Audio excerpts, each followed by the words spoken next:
Bonsoir, bonsoir à tous, pardon. Alors, je suis heureux de vous accueillir dans cet amphi, au nom du président de l'université, Monsieur Gaël Lagadec, au nom de la directrice de l'ESP qui vient de quitter la salle, Madame Yannick Léran. Voilà, donc bienvenue pour cette conférence. Alors, moi, je m'appelle Stéphane Mainviel, je suis le directeur adjoint de l'ESP et je suis formateur en histoire à l'ESP. Et on m'a demandé de faire un petit peu le maître de cérémonie ce soir pour présenter les conférenciers. J'ai trouvé cette demande un peu bizarre, pour tout vous dire, essentiellement pour deux raisons. La première, c'est que je ne suis pas philosophe. Et puis la deuxième, c'est si on me demande comme ça ce que je pense de la philosophie, je vais dire que j'aime pas la philosophie parce que j'ai eu 8 au bac en philosophie et que donc ça m'a traumatisé à vie. Voilà. Alors, même si à la base je n'aime pas la philosophie, parce que j'ai une histoire douloureuse avec la philosophie, je suis très heureux d'accueillir Edwige et Olivier. J'ai déjà eu l'occasion de les écouter, Edwige à plusieurs reprises, et je peux dire qu'ils sont en mesure de me réconcilier avec la philosophie. Donc c'est déjà quelque chose de très très bien. Alors, je présente rapidement nos deux conférenciers.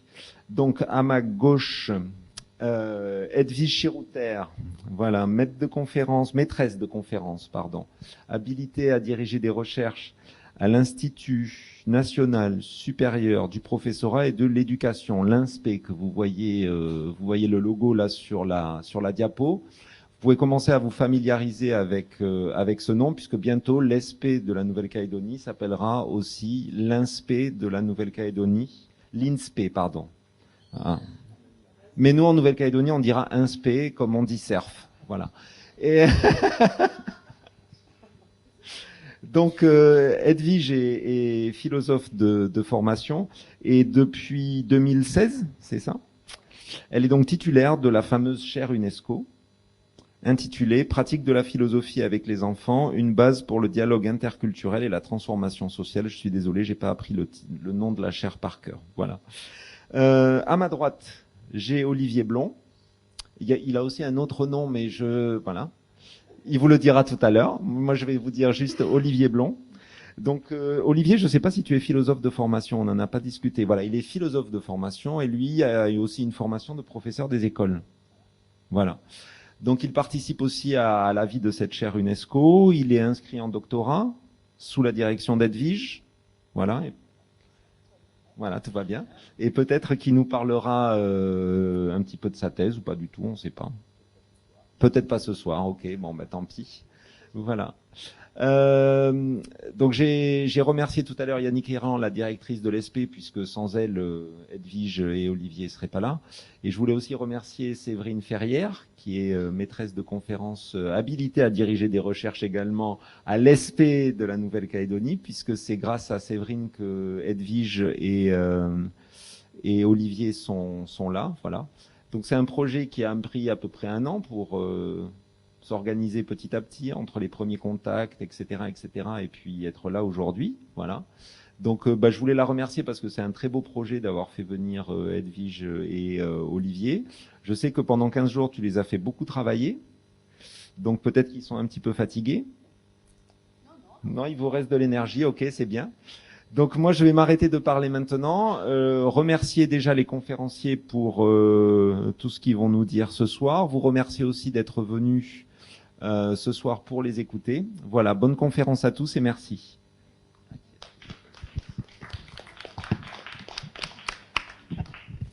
Bien, bonsoir à tous. Voilà, donc c'est moi qui vais... Non, je vais le tenir, je préfère. Je vais commencer par une rapide introduction de 3/4 d'heure, 1 heure. Non, une demi-heure. Voilà, je vais faire une bonne introduction pour vous situer un petit peu le contexte et ce qu'est aujourd'hui la philosophie à l'école. Et puis ensuite, Edwige enchaînera. Donc c'est un dialogue, enfin, ou plutôt c'est en 2 parties. On va se succéder l'un puis l'autre. Et on vous propose en fait, d'abord au regard du nombre que vous êtes, et puis même parce qu'on préfère que vous interagissiez avec nous, même au fur et à mesure de la conférence. Donc vous n'hésitez pas à lever la main si quelque chose n'est pas clair ou si vous avez voilà une remarque à formuler. N'hésitez pas. On propose que ce soit dynamique. Ça va, vous m'entendez bien ? Donc on commence, si vous voulez bien. Et vous m'excusez, j'ai une voix un petit peu particulière, mais ça fait 15 jours qu'on est en Nouvelle-Calédonie quasiment, et 15 jours que je suis malade. Donc merci l'avion. 23 heures d'avion, ça m'a donné un bon rhume. Alors, qu'est-ce qu'un ami ? Faut-il se ressembler pour s'aimer ? À quoi reconnaît-on qu'on est amoureux ? Faut-il avoir peur de la mort ? Qu'est-ce que le bonheur ? Qu'est-ce qu'une grande personne ? Doit-on vouloir être libre ? Doit-on vouloir être libre ? Est-ce toujours mal de mentir ? Pourquoi doit-on aller à l'école ? Qu'est-ce qu'une œuvre d'art ? Est-ce que c'est bien de grandir ? Faut-il toujours obéir ? Etc., etc., etc. Tout ce que vous voyez là, ce sont des questions d'enfants, des questions produites par des enfants. On est allé dans une école il n'y a pas longtemps, hier, et ils ont produit des questions qu'on dit plutôt des questions philosophiques. Apprendre à philosopher avec les enfants, voilà le type de questions qu'ils vont poser et qu'ils vont se poser. Tout ça pour vous dire qu'il n'y a pas d'âge pour se poser des questions philosophiques et faire l'expérience de l'étonnement devant le monde. La philosophie avec les enfants, en fait, n'est pas nouvelle. On pourrait même dire qu'elle date quasiment de l'Antiquité, puisque déjà des philosophes de l'Antiquité préconisaient de pratiquer la philosophie avec les enfants. Et ça s'est accéléré dans les dernières années, depuis les années 70, excusez-moi, c'est les années 70, donc c'est pas tout récent. Et ça se développe partout dans le monde. Alors je ne sais pas si vous voyez très bien la carte, si c'est de très bonne qualité. Si vous voyez bien, vous devinez en tout cas une carte du monde et des points rouges. Les points rouges, alors cette carte a déjà quelques années, elle a 4-5 ans, et il en manque. Il en manque en Afrique, il en manque d'ailleurs en Nouvelle-Calédonie, il en manque un petit à différents endroits, Edwige, tu témoignes, surtout l'Afrique. Et ce sont partout des lieux où il y a des pratiques régulières, de la recherche et des pratiques sur philosopher avec les enfants. Voilà. Donc on peut dire que cette affaire remonte vraiment de façon sérieuse, au sens développé, théorisé depuis les années 70, avec un philosophe américain qui s'appelle Matthew Lipman. Et ça fait depuis les années 90, en tout cas en France, que c'est vraiment très, très important. Et puis la première chaire UNESCO de philosophie avec les enfants que Edwige porte. Et elle porte la bonne parole partout dans le monde. Voilà. Alors, je vais vous donner quelques éléments de contexte pour justifier un petit peu pourquoi parler de philosophie avec les enfants. Donc, quelques éléments de contexte. D'abord, on va commencer avec ce que Martha Nussbaum, une philosophe américaine, appelle l'urgence démocratique. Je pense que vous suivez tous l'actualité, vous êtes au courant de ce qui se passe au Chili, vous êtes sans doute au courant de ce qui se passe au Liban, de ce qui se passe en Allemagne, puisque les dernières élections dans certains Länder ont donné l'extrême droite victorieuse. Vous devez suivre un petit peu l'actualité en France, qui n'est pas toujours très glorieuse. Et puis la Nouvelle-Calédonie, le référendum, etc., etc. Enfin bref, je pourrais lister les éléments où finalement il y a urgence démocratique. Et je me permets de vous faire une citation un petit peu longue d'un ouvrage de Martha Nussbaum qui s'appelle Les émotions démocratiques, qui écrit « Avide de profit national, les États et les systèmes éducatifs bradent avec insouciance des atouts indispensables à la survie des démocraties. Si la tendance se prolonge, les États du monde entier produiront bientôt des générations de machines efficaces, mais non des citoyens complets capables de penser par eux-mêmes, de critiquer la tradition et de comprendre ce que signifient les souffrances et les succès d'autrui. L'avenir des démocraties mondiales est en jeu. » Citation assez récente, puisque c'est 2011, et qui fait parfaitement écho à une autre citation, beaucoup plus ancienne, c'est dans les années 70, 80, 70, Hannah Arendt, je ne sais plus, là c'est 60.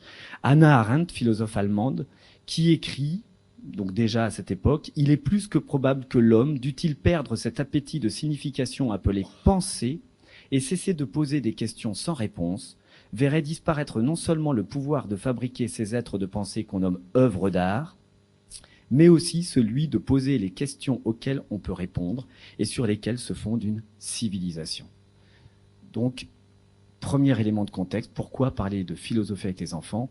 Un contexte d'une société démocratique. ou qui appelle à la démocratie. Deuxième contexte sur lequel je ne vais pas m'étendre, c'est le contexte de la psychologie de l'enfant, qui révèle depuis quelques années, voire des décennies, des capacités cognitives jusque-là insoupçonnées. Autre élément de contexte, le contexte de la philosophie elle-même, puisque aujourd'hui, des très grands philosophes, partout dans le monde, reconnaissent à l'enfant un droit à philosopher. Un droit à philosopher, Jacques Derrida déjà disait ça en son temps. Et ce droit à philosopher se place dans deux éléments de contexte intéressants, qui sont d'une part la Convention internationale des droits de l'enfant, qui affirme, qui reconnaît un droit de penser et de s'exprimer chez l'enfant, et puis les recommandations de l'UNESCO, qui évidemment s'appuient sur cette Convention internationale des droits de l'enfant, recommandation en 2007 de développer institutionnellement la philosophie avec les enfants. Dernier élément de contexte qui s'adresse évidemment aux enseignants, que j'imagine il doit y en avoir pas mal parmi vous, si ce n'est tout le monde. Je vous connais pas, mais j'imagine qu'il y a beaucoup d'enseignants. Et donc, évidemment, dernier élément de contexte, c'est les programmes scolaires eux-mêmes. Comme je vous l'ai dit, un peu partout dans le monde actuellement, la philosophie avec les enfants est inscrite au programme d'un certain nombre de pays. Et en particulier en Nouvelle-Calédonie, puisque, alors je ne vais pas redétailler ça, mais dès 2012, dans le cadre de l'instruction civique et morale, on a un certain nombre d'éléments des programmes qui appellent finalement cette pratique philosophique avec les enfants. Et alors en 2019, les nouvelles préconisations, elles, sont tout à fait calquées sur, en tout cas parallèles aux préconisations de 2015 en France métropolitaine, à savoir un enseignement moral et civique. Et dans le cadre de cet enseignement moral et civique à l'école, il est marqué, noir sur blanc, pratique philosophique avec les enfants. C'est marqué discussion à visée philosophique ou discussion philosophique avec les enfants. Donc, vous voyez, que ce soit le contexte d'une société démocratique, des avancées de psychologie de l'enfant, de la philosophie elle-même et des programmes de l'école, eh bien, philosopher avec les enfants, voilà, et n'est pas quelque chose d'anodin. Alors, si vous voulez bien, rapidement, on va se mettre d'accord sur ce qu'on appelle philosopher avec les enfants. Et donc, effectivement, comme on l'a dit en introduction, tous ceux d'entre vous qui avez eu 4 ou 5 ou 6 ou 7 ou 8 à votre disserte de philosophie en terminale, et qui est donc sans doute à peu près dégoûté de cette discipline, eh bien, on va pas renvoyer justement à cette discipline universitaire que vous avez eue vous-même au lycée, pour la plupart d'entre vous. Et d'ailleurs, on va pas parler finalement, c'est abusé de dire la philosophie avec les enfants, on va plutôt parler d'apprendre à philosopher. Donc on va vraiment être sur une pratique et qui renvoie, qui fait écho à cette citation de Kant qui dit « On ne peut qu'apprendre à philosopher », c'est-à-dire à exercer le talent de sa raison dans l'application de ses principes généraux à certaines tentatives qui se présentent. Donc, évidemment, il est hors de question de faire des cours explicites sur Kant, Hegel, Platon, etc. On les citera, ils sont importants ces philosophes, mais ce ne sera pas de la philosophie académique comme vous la connaissez à l'école ou à l'université. En fait, cette pratique va développer et va s'axer sur 4 principales habiletés. On parle d'habiletés de pensée. Ces habiletés sont problématiser, conceptualiser, argumenter, interpréter. Je les explicite rapidement, si c'est pas clair pour vous. Problématiser, c'est douter en fait. On va installer les enfants dans une posture de doute, peut-être pas radicale et hyperbolique, quoique. On aura une morale par provision, comme dirait Descartes, mais en tout cas, on va sans arrêt se questionner sur la doxa, on va questionner les présupposés de nos affirmations, on va formuler des hypothèses. On me dit qu'il ne faut pas mentir. On me dit qu'il ne faut pas mentir. Est-ce toujours vrai? Voilà, on va aller loin, on va tout questionner. Donc, posture du doute. Et surtout, donc, installer l'enfant, et si ce serait bien que ça perdure, si c'était possible, l'adulte, dans finalement une posture de faillibilité. Apprendre que nous sommes faillibles et en faire une qualité plutôt qu'un défaut. Voilà. Donc, première habileté, problématiser. Apprendre à problématiser. La problématisation chez les philosophes, c'est questionner les questions. Deuxième élément, conceptualiser. Donc conceptualiser, au fond, on peut résumer ça par le terme définir. Il s'agit de dépasser les représentations initiales, une fois de plus de questionner les présupposés, et d'établir des réseaux notionnels, des distinctions conceptuelles, d'étiqueter certaines choses, distinguer par exemple la liberté du désir, de la volonté, de la responsabilité, distinguer l'amour de l'amitié, le croire du savoir, etc., etc., etc. On va, par exemple, proposer aux enfants de nous donner leur conception de l'amitié. Chaque enfant va avoir tendance à partir d'exemples vécus de ce qu'est l'amitié. Un ami, pour moi, c'est, ou un ami, à travers l'histoire qu'on a racontée, c'est, ça peut être.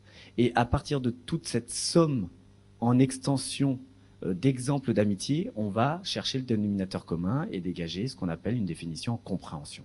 Alors, de tous ces exemples, quel est le dénominateur commun qui nous permet de nous rapprocher du concept d'amitié? Voilà, ça c'est conceptualisé.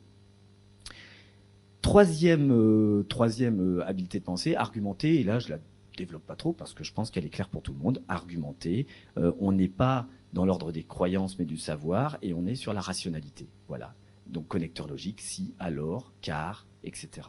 D'ailleurs, les enfants comprennent très vite que l'obsession de l'animateur de l'atelier philo, c'est toujours parce que, car. Tu dis ça, car. Pourquoi? Donc argumente. Explicite, tu peux pas juste répondre comme ça, sans argumenter. Ces trois premières compétences que je viens de développer, problématiser, conceptualiser, argumenter, ce triptyque est bien développé, bien théorisé par un philosophe français qui s'appelle Michel Tozzi. T-O-2-Z-I. Et Michel Tozzi insiste beaucoup sur ce triptyque pour définir ce qu'on va appeler philosopher avec les enfants. Et un autre philosophe français, François Galichet, récemment, a lui développé cette quatrième habileté de pensée qui est interprétée, qu'il dissocie un petit peu des trois autres. Et il dit finalement, philosopher, c'est apprendre aux enfants, aux adultes, aux gens, à faire des déclinaisons, à décliner. On va plus être dans des oppositions, l'argumentation va peut-être être minorée, on va apprendre à découvrir la polysémie du sens, du sens de la liberté, du sens de l'amour, du sens de l'amitié. Donc lui parle d'usage central de l'analogie, de la métaphore pour philosopher. Par exemple, on va demander aux enfants, vous ramènerez pour la semaine prochaine chacun une image de ce qu'est pour vous la liberté. Un enfant va ramener la statue de la liberté. Un autre enfant va ramener une colombe qui s'envole. Un enfant va ramener un ciel bleu avec des nuages. Un enfant va ramener la mer avec un voilier au milieu. Un enfant, peut-être en Nouvelle-Calédonie, va ramener un paysage naturel. Voilà, un paysage de nature, sans justement empreinte humaine. Donc ça va être interprété. Et il ne s'agit pas de dire que l'un a plus raison que l'autre, il s'agit vraiment de voir la déclinaison des lectures possibles du monde qui nous entoure. Donc, apprendre à philosopher, 4 principales habiletés de pensée. Alors, j'ai mis 4 principales parce qu'en fait, il y en a d'autres que Matthew Lipman, par exemple, décrit, mais on va se contenter pour ce soir de ces 4 principales habiletés. Une place centrale pour la discussion. Qu'est-ce qu'apprendre à philosopher avec les enfants? Qu'est-ce que philosopher ici? C'est quand même principalement avoir cette pratique de la discussion, avec une éthique communicationnelle, pour reprendre une expression d'Habermas, c'est-à-dire que je soumets chacune de mes propositions au groupe, et je propose que le groupe valide ou invalide ma proposition. Posture de faillibilité, c'est-à-dire que je demande aux gens qui sont autour de moi, faites tout ce qui est en votre pouvoir pour rendre ma proposition fausse. Ça me grandira. Statut positif de l'erreur. Matthew Lipman, toujours lui, parle de communauté de recherche. Pour ma part, quand je fais un atelier philo, je dis toujours aux enfants, vous, les 25, vous êtes un cerveau. Et le cerveau que vous êtes est composé de neurones. Chacun de vous, vous êtes un neurone. Et d'ailleurs, il y a des neurones qui dorment. Il y a des neurones sommeillantes. N'empêche que ces neurones sommeillantes, si on les ampute, si on les supprime, eh bien on ampute le cerveau. C'est pas parce qu'un enfant se tait qu'il n'est pas participant. C'est pas parce qu'un enfant reste en retrait qu'on n'a pas besoin de lui, ne serait-ce que donc dans cette écoute active. Donc je leur dis bien, vous êtes un cerveau. Et il y en a certains d'entre vous, vous ne parlerez pas, c'est pas grave, on a besoin de vous quand même. Et d'ailleurs, ça libère la parole, ils parlent tous au bilan. Donc on dit que l'intersubjectivité ici devient la condition de l'objectivité. Et enfin, c'est quand même important parce que certains d'entre vous, surtout des enseignants, vous pourriez me dire bon, pour l'instant c'est super ton truc, mais en fait je suis prof de sciences, c'est ce que je fais en sciences. Hein. Je suis prof de lettres, c'est ce que je fais en lettres. Donc vous pourriez me dire la philosophie n'a pas le monopole de tout ça. Tout à fait d'accord avec vous. Donc ce qui fera aussi quand même une spécificité de nos ateliers philo avec les enfants, c'est qu'on aura un sujet qu'on appelle philosophique. Alors on vous propose de définir un sujet philosophique par 3 caractéristiques. Il est central, commun et discutable. Il est central. Autrement dit, il occupe beaucoup de place dans mon cerveau. Quand je m'interroge sur la mort, sur l'existence, sur la liberté, sur le bonheur, ça occupe beaucoup de place. Il est central. Il est commun, et ça, Edwige va vous le démontrer. Tiens, curieusement, d'où que je vienne, je me pose les mêmes questions que les autres. Et en fait, les enfants découvrent qu'en fait, ils ont des questions communes. Donc, c'est souvent des questions universelles, en fait. On va le voir tout à l'heure. Et enfin, elles sont discutables, c'est-à-dire que le sujet est discutable. On va aboutir, en fait, à des confrontations d'idées ou d'interprétations, comme on a dit tout à l'heure, sans abandonner l'idée forcément qu'on vise le vrai, la vérité. En tout cas, on n'aura jamais aucune certitude de l'avoir atteinte, cette vérité. Donc, tout ce qu'on va faire est toujours provisoire et à remettre sur la table plus tard. Donc, discutable, commun, central. Je vous propose donc de vous lire cette définition de Michel Tozzi, qui là ne comporte pas la partie interprétative, mais en tout cas sur les 3 autres habiletés que je trouve assez claires. Philosopher, c'est tenter d'articuler sur des questions sensibles pour la condition humaine, dans un rapport d'authenticité au sens et à la vérité, des processus intellectuels d'interrogation, de conceptualisation de notions et de distinction conceptuelle, d'argumentation rationnelle de thèses et d'objections en réponse à ces questions. Ça, c'est une petite note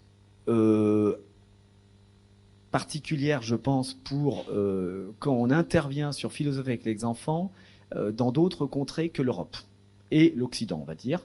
C'est se poser la question de l'origine grecque de la philosophie, de se dire finalement, est-ce que ce truc qu'on est en train de vous proposer, là, c'est pas très ethnocentré ? Voilà. Alors nous, on le discute ça et on dit que non. A priori, non. On considère que quelle que soit la culture, asiatique, africaine, amérindienne, américaine du Sud, groenlandaise, où vous voulez, il nous semble qu'en fait, on vise l'universel et cet universel est donc accessible et intéressante pour toutes les cultures. Ce qui ne veut pas dire, parce qu'on vise l'universalité, que l'on nie les singularités.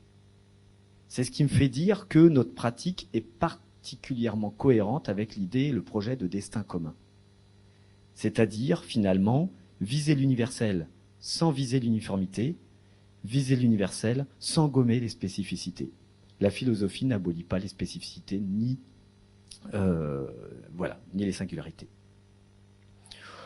Bon, là, c'est juste une allusion à Kant pour conclure sur qu'est-ce que philosopher.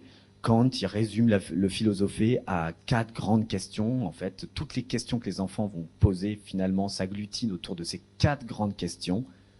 Que puis-je savoir ? Que dois-je faire ? Que m'est-il permis d'espérer ? Qu'est-ce que l'homme ? Épistémologie, morale, croyance, anthropologie. Croyance, religion, anthropologie.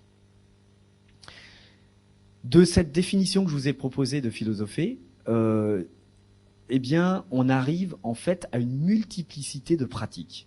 Edwige, entre autres, va vous faire une proposition assez concrète tout à l'heure, mais sachez qu'il y a de multiples façons de pratiquer la philosophie avec les enfants.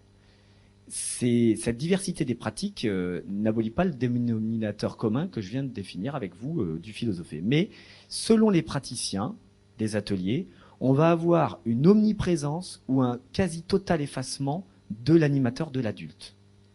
Certains praticiens considèrent que, avant tout, philosopher avec les enfants, la finalité, c'est qu'ils fassent l'expérience du cogito. Cogito ergo sum. Je pense donc je suis. Et donc que l'enfant se reconnaisse comme citoyen du monde, quelque part, et se reconnaisse comme interlocuteur valable. C'est son obsession du praticien, là, c'est de se dire, je veux que l'enfant se reconnaisse comme un interlocuteur valable. Qu'est-ce qui me permet qu'il conscientise la force de sa pensée ? Eh bien, que je me taise. Si je prends trop de place, l'enfant ne va pas pouvoir faire cette expérience. Et donc, un philosophe français, philosophe et psychanalyste qui s'appelle Jacques Lévin, lui propose une pratique où l'adulte sort du cercle de parole, est bien garant d'un cadre, est bien à l'écoute de ce qui se passe. Il y a vraiment une rigueur, mais quand même, il se tait pendant les 10 minutes d'atelier où il y a un bâton de parole qui circule, l'adulte se tait. Et c'est lié à cette finalité centrale pour Jacques Lévin qui est que l'enfant se sente appartenir au monde humain. Peut-être presque radicalement opposé en termes de pratique, hein, de façon de faire, et lié à cette finalité qui serait que je veux absolument que l'enfant aboutisse à des distinctions conceptuelles exigeantes. Je considère qu'il a besoin donc d'un médiateur, d'un facilitateur, et là, ce facilitateur, ce sera l'adulte que je suis. Et donc, moi, je vais avoir une posture qu'on dit de maïeutique, d'accoucheur. Et je vais passer mon temps à questionner l'enfant. J'ai l'art du questionnement comme Socrate. Hein. Socrate, dans le Ménon, fait accoucher le théorème de Pythagore à un esclave. Un esclave qui n'y connaît rien aux mathématiques accouche du théorème de Pythagore grâce à l'art du questionnement de Socrate. Et Socrate est vraiment ce philosophe qui a la capacité à poser les bonnes questions. Posture constructiviste en fait au fond. Et donc là, si vous vous effacez, c'est un petit peu embêtant. Donc non seulement vous effacez pas, mais vous êtes omniprésent. Alors il ne s'agit pas dans notre conférence de vous dire Jacques Lévin c'est mieux que Oscar Brenifier qui pratique la maïeutique ou que Anne Lalanne. Voilà, il s'agit de vous dire voilà, il y a une diversité de pratiques en fonction de vos finalités. Par contre, quels que soient ces praticiens, il y aura 3 invariants. Le premier, c'est l'enfant reconnu comme interlocuteur valable. C'est pas parce que je dis que ma finalité première n'est pas qu'il se sente comme interlocuteur valable que je ne le reconnais pas comme interlocuteur valable. Dans tous les cas, il est interlocuteur valable. Deuxième point, c'est ma neutralité. En tant qu'adulte, j'apprends à ne pas donner mon avis. Donc, pendant l'atelier, je ne vais pas donner mon avis. Ce qui ne veut pas dire que je vais laisser passer tout et n'importe quoi. Hein. Mais je ne donne pas mon avis. C'est-à-dire que moi, je pense que... Et découlant de cette posture de neutralité, eh bien, il y a la posture du questionnement, c'est-à-dire que normalement, à partir du moment où j'ouvre ma bouche dans l'atelier philo, ce n'est jamais pour affirmer, c'est toujours pour questionner. Posture du questionnement. J'ai bientôt fini, d'où, j'espère que je suis pas trop long, ça va ? Ça va, vous suivez ? C'est clair ? D'où donc ces diverses méthodologies. De ces diverses méthodologies, découlent des modalités particulières de mise en œuvre, un rapport à l'espace très particulier, c'est-à-dire qu'on ne parle pas. Vous avez compris que pour tous, la discussion est importante, pour tous les méthodologues de l'atelier philo. Et on ne parle pas avec une nuque. La première façon de parler, c'est avec ses yeux. Voilà. Donc il est impensable de faire un atelier philo dans une classe en randonnion. Il faut que les enfants se voient. Et se parlent d'œil à œil. Et d'ailleurs, un certain nombre de praticiens sont obsédés par le fait que quand un enfant ouvre la bouche, il ne regarde pas l'adulte, il regarde les autres enfants. Alors, pas tous, mais certains sont obsédés, et j'en fais partie d'ailleurs. Un deuxième rapport particulier sera le rapport au temps. Jacques Lévin, il dit « Le temps est intense et précieux, 10 minutes, pas plus. Jamais plus de 10 minutes un atelier philo, le moment des échanges entre enfants. » Patrick Tarot, un autre praticien, lui, fait 45 minutes. 45 minutes où les enfants vont discuter. Ça va dépendre des finalités de chaque praticien. Mais par contre, quel que soit le praticien, que ce soit Patrick Tarot ou Jacques Lévin, ils vont définir un temps, ça commence et ça se termine. Des règles à construire, évidemment, des règles qui vont donner un cadre sécurisé aux enfants, qui va libérer la parole. Donc les règles sont importantes et elles sont construites et négociées avec les enfants. Et enfin, selon les praticiens, il va y avoir des rôles attribués. Michel Tozzi, qui considère que l'un des enjeux fondamentaux des pratiques philosophiques avec les enfants, c'est l'éducation à la démocratie, dit « je dois confier du pouvoir aux enfants ». Et donc pour faire un atelier réussi, il faut que je nomme un donneur de parole qui aura la capacité à donner la parole. Seul le donneur de parole peut donner la parole. Et d'ailleurs, on peut pousser l'extrême à devoir nous-mêmes demander en tant qu'adulte la parole au donneur de parole. Moi, c'est ce que je fais. Une fois, un enfant m'a refusé la parole en disant « c'est pas ton tour ». Donc voilà, il a un pouvoir, quoi. On peut avoir des secrétaires de séance et des dessinateurs de séance qui vont prendre trace de ce qui se dit. Le dessinateur, ça marche d'ailleurs particulièrement bien. C'est une autre modalité de prise de notes que l'écrit. Ça marche à tout âge, hein, c'est pas réservé aux petits qui savent pas écrire. On va faire ça même avec des adultes et on l'a expérimenté avec les étudiants avec tous les étudiants qui veulent devenir professeurs des écoles et instituteurs et institutrices. On va pouvoir nommer un reformulateur, un enfant qui est chargé de reformuler ce que dit un autre enfant. Ils sont quand même parfois à se comprendre que entre eux. Hein. Nous, on comprend rien. Et donc, on va demander à un autre enfant de reformuler et ils se comprennent entre eux. Alors, parfois, nous, on est toujours en dehors du coup. C'est ça qui est embêtant. Mais voilà, le reformulateur, ça marche très bien. Et puis, un synthétiseur, ça, c'est un travail très complexe. Il doit ramasser tout ce qui s'est dit. Un débat, par exemple, sur de quoi avez-vous peur? Un enfant dit moi, j'ai peur des loups. L'enfant suivant, moi, j'ai peur des crocodiles. Voilà, en général, c'est en grande section, c'est parti pour tous les animaux. Donc moi, j'ai peur des renards, super. Puis à un moment, un enfant, moi, j'ai peur du noir. Ah. Moi, j'ai peur de la mort. Ah. Moi, j'ai pas peur de ma mort, j'ai peur de la mort de mes parents. Ah. Et à la fin, synthétiseur. Qu'est-ce qu'il va faire? Il va pas répéter tout ce qui s'est dit, c'est pas le but. Donc il va dire, de façon habile ou maladroite, ça ce sera à vous de juger, par exemple, il peut dire, alors parmi vous, il y en a qui ont peur de choses qui existent, et d'autres qui ont peur de choses qui n'existent pas. Et il va relancer par sa question. Synthétiser, ramasser. Ça, Michel Tosi confie ce travail à un enfant. C'est un métier, c'est pas facile. Donc vous voyez, on peut multiplier les rôles, et on se retrouve avec 25 enfants, je ne sais combien de rôles, on est dépossédé de certains pouvoirs et les enfants possèdent des pouvoirs et on se retrouve avec 25 enfants, 15 participants, c'est-à-dire 15 enfants en fait, qui ouvrent la bouche parce que tous ceux qui ont un rôle, eux, se contentent de leur rôle. Alors j'ai mis un point d'interrogation parce que certains praticiens, comme Edwige Chirouter qui est à ma gauche, ne donnent aucun rôle parce que leur finalité n'est pas avant tout démocratique. Et ils vont faire ce dont j'ai parlé tout à l'heure, c'est l'art de la maïeutique. Ils ont les enfants autour d'eux et ils vont questionner les enfants. Il n'y a pas besoin de rôle. Donc ne croyez pas, c'est un dogme, le rôle, c'est simplement lié à une finalité de l'atelier. Voilà. Donc il y a un petit point d'interrogation pour vous dire que ça va dépendre des méthodologies utilisées. Et enfin, pour finir, presque finir, il me reste 2 diapos, vous comprenez que tout ce qu'on vient de se raconter nécessite des compétences à développer de la part des praticiens que vous pouvez devenir. Donc pour ceux qui ne sont pas enseignants, sachez que entre autres en France, il y a beaucoup de gens qui pratiquent les ateliers philo, pas que en tant qu'enseignants, des retraités, des psychologues, des pédagogues, des éducateurs, voilà. Donc ce n'est pas réservé au monde enseignant, hein, la philosophie avec les enfants, philosopher avec les enfants. Par contre, qui que vous soyez, vous devrez développer certaines compétences. Savoir poser un cadre sécurisé. L'enfant doit se sentir en confiance pour parler et ce cadre sécurisé se construit. Adopter une posture spécifique. Alors là, je m'adresse plus aux enseignants. Cette posture du questionnement, forcément, je ne suis plus détenteur du savoir. Et ça, c'est pas facile pour certains enseignants de se décentrer et se dire maintenant, j'ai une autre posture.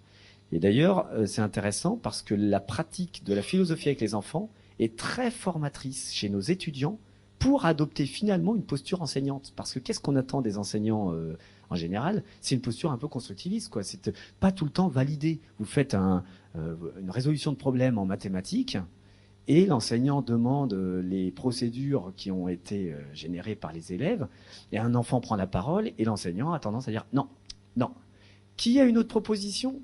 Oui, oui, très très bien, vous avez tous compris, voilà. Or, nous, on attend plutôt de faire des interactions entre élèves et élèves pour construire les bonnes procédures. Donc, de ne pas être tout le temps dans une posture validante. Alors, on explique ça aux étudiants, puisqu'on est tous les deux formateurs de futurs professeurs. Et c'est pas toujours facile de faire comprendre cette posture qui n'est pas validante. Eh bien, la pratique de l'atelier, à notre grande stupéfaction, est très formatrice. Les étudiants pratiquent les ateliers et disent « Ah, ça y est, je viens de comprendre ». Quelle est cette posture qui n'est pas celle du détenteur permanent du savoir?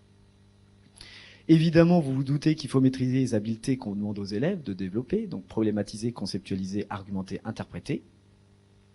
Et puis, à partir du moment où vous voulez une rigueur philosophique, eh bien, vous devez, avoir un certain nombre de connaissances. Alors, on va pas refaire la classe de terminale, mais n'empêche qu'il est pratique. Quand un enfant dit quelque chose, l'autre jour dans une classe, des enfants reconstruisent finalement la caverne de Platon. C'est vraiment dommage de passer à côté de ça et de ne pas pouvoir leur dire « Vous savez ce que vous venez de dire là? Il y a 2500 ans, il y a un philosophe grec qui l'a dit, qui l'a écrit, ça s'appelle la caverne de Platon. » Donc, la culture philosophique que vous allez avoir, vous êtes outillés pour ça. Là, je suis en train de faire vraiment, ça y est, je considère que tous vous allez vous y mettre. Hein. Donc voilà, vous allez être outillés, vous êtes outillés pour philosopher avec les enfants. Il faut un bagage minimal parce que ça permet soit d'être dans cette posture de maïotique qui permet de questionner sans forcément attendre que les enfants aillent quelque part, absolument et à tout prix. Il faut les laisser vous porter. Mais c'est bien important d'avoir des connaissances philosophiques de base. Là, on fait de la petite publicité pour un certain nombre d'ouvrages qu'on connaît. Donc le 3e de François Galichet, qui est très bien construit sur la compétence interprétative, que je vous recommande particulièrement. Le 2e, comme elle ne fera pas de publicité pour elle-même, j'en fais à sa place, c'est Edwige Chirouter, qui est explicite comment philosopher à partir de la littérature jeunesse, et elle va vous en reparler après. Et puis le premier, c'est celui que j'ai coordonné, qui est une somme théologique magnifique, sur toutes les pratiques possibles. Donc, je vous encourage à le consulter. Il est sûrement à la bibliothèque universitaire ici, n'est-ce pas? Voilà, pour conclure, lever des malentendus. Y a-t-il besoin d'être spécialiste? Eh bien non, parce que vous avez des outils, vous êtes outillés. Donc, pas besoin d'être spécialiste pour enseigner le philosopher plutôt que la philosophie. Attention au risque d'instrumentalisation, vous verrez des tendances, des dérives, où finalement on utilise l'atelier philo pour moraliser. Et d'ailleurs c'était une grande crainte du philosophe Augien, j'arrive jamais à dire son prénom, Augien, qui dit que l'enseignement moral et civique ne doit pas être au service de la moralisation du peuple. Et donc en aucun cas l'atelier philo est le lieu pour moraliser. C'est le lieu pour questionner, entre autres la morale. Ce qui fait que vous pourriez me faire comme objection, ah ouais, alors en fait c'est l'endroit où on va rendre tout relatif, tout se vaut. Eh bien en aucun cas. Il y a une rigueur philosophique qui fait que ce n'est pas une éducation au relativisme.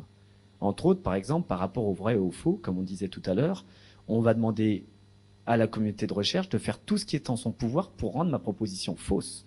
Et une proposition, elle est rarement et elle est jamais définitivement vraie en philo. Par contre, elle est généralement définitivement fausse. Et on va progresser en reconnaissant nos erreurs, plus qu'en affirmant des choses définitivement vraies. Mais ça veut dire qu'on renonce pas donc finalement à se diriger vers une forme de vérité. Karl Popper, un philosophe épistémologue, il dit que en science, on travaille comme un marcheur en montagne qui monte, qui monte, qui monte. La vérité, c'est le sommet de la montagne. Et donc on est au sommet, on a atteint la vérité. Sauf qu'il y a un hic, on est en plein brouillard, en smog total. Et vous savez tous, ceux qui ont marché en montagne, qu'on croit avoir atteint le sommet, et puis le brouillard se lève, et en fait, on voit que ça redescend et ça remonte plus haut. Donc on remonte plus haut, donc on était tout content, on avait compris que quand les girafes tendent le cou pour attraper une feuille, eh bien le cou s'allonge. Donc on s'est dit, mais idée géniale, donc le transformisme de Lamarck, sauf que ça redescendait, ça remontait un peu plus loin. Darwin qui dit, non, ça a l'air d'être un petit peu plus compliqué que ça, et le modèle de Lamarck ne fonctionne pas. Alors ça, c'est à la science, mais on va l'appliquer à la philosophie. Et par rapport aux valeurs morales, eh bien, il est clair qu'un atelier philo qui se terminerait par finalement les enfants, il y en a qui sont racistes, d'autres qui ne le sont pas, il y en a qui sont sexistes, d'autres qui ne le sont pas. Donc tolérance, il faut tolérer les avis de tout le monde, voilà, différence des interprétations, voilà, donc c'est bon, on peut être raciste ou pas, etc. Non, ça va pas marcher comme ça. Et enfin, excès d'ambition, c'est ce que je disais il y a 5 minutes, à savoir, vous avez travaillé votre sujet. L'autre jour, c'était il y a 15 jours, j'ai travaillé la liberté, je vous dis pas comment, j'ai passé une soirée, alors que j'ai fait des études de philo, je me suis bien remis au point sur la liberté, sur le concept de liberté, j'avais des belles distinctions conceptuelles, et au forceps, j'avais envie de faire accoucher les enfants, mais alors là, c'était un accouchement dans la douleur, finalement, de ce que j'avais décidé qu'ils devraient penser à la fin, quelque part. Alors c'est une pensée très positive, c'est des distinctions conceptuelles, c'est pas bien méchant. N'empêche que là, ça devient un excès d'ambition parce que c'était pas dans la zone proximale de développement des enfants. Et donc, je me suis gaufré. Voilà, ça arrive même à des praticiens de longue date. Voilà, ça c'était une petite introduction rapide. J'espère que j'ai été clair. Maintenant, si vous en avez marre de ma voix, la bonne nouvelle, c'est que je vais donner la parole à Edwige, qui va poursuivre sur un exemple international de pratique philosophique avec les enfants à partir de l'anneau de Gigès. Donc, Edwige, à toi.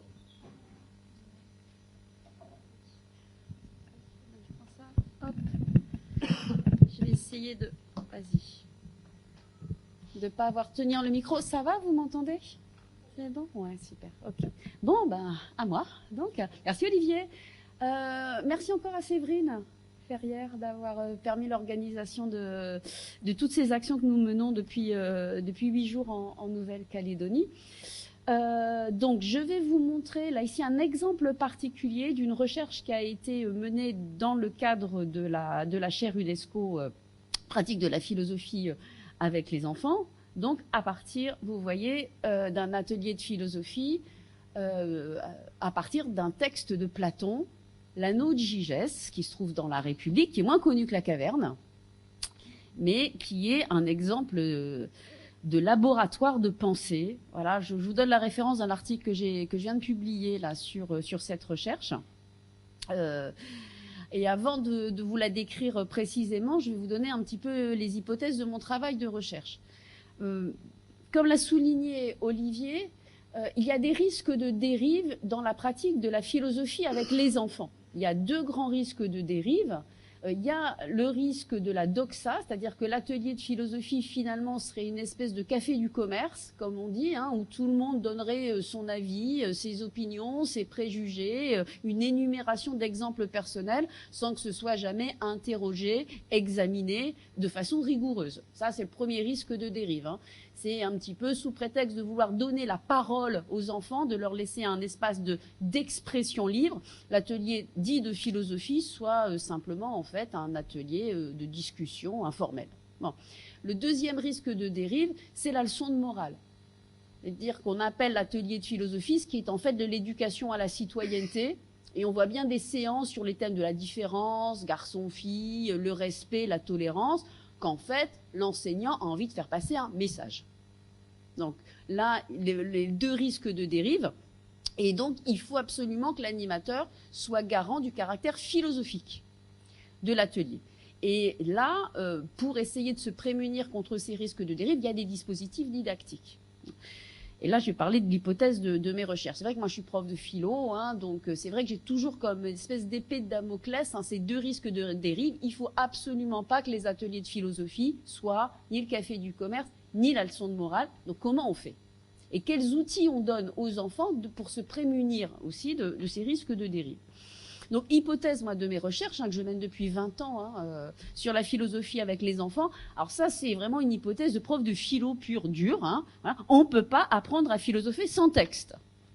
On ne peut pas partir de la seule expérience personnelle. Il faut absolument nourrir culturellement les enfants et les élèves pour permettre justement ce que tu as dit tout à l'heure, Olivier, qui problématise, qui conceptualise et qui argumente, et aussi pour mettre à distance la notion travaillée. On ne peut pas philosopher quand on est trop dans l'émotionnel et l'affect. La philosophie nécessite une mise à distance des émotions, une mise à distance du subjectif, une mise à distance de l'affect pour pouvoir essayer, tout doucement, c'est un long chemin, mais de réfléchir de la façon la plus rigoureuse et rationnelle possible sur l'amour, la liberté, la mort, etc. L'amour, la liberté, la mort, par exemple, c'est des sujets où on peut être quand même très, très, très affecté émotionnellement. Le processus philosophique va nécessiter une mise à distance. Et ça, on va le voir que la littérature, notamment, ça va nous permettre effectivement de mettre la question philosophique dans une bonne distance affective. Bon. Donc, hypothèse, pas d'atelier de philosophie sans texte, sans médiation culturelle. Deuxième hypothèse, les textes classiques de philosophie, Kant, Heidegger, Husserl, étant peut-être trop difficiles d'accès direct. Hypothèse. Pour des enfants de grande section CP, si on commence la philosophie dès la grande section de maternelle, bon, c'est grâce à la littérature. Quel support, si les textes classiques évidemment sont pas accessibles, quel support? Voilà, évidemment. C'est ironique, je rigole en disant ça, bien sûr.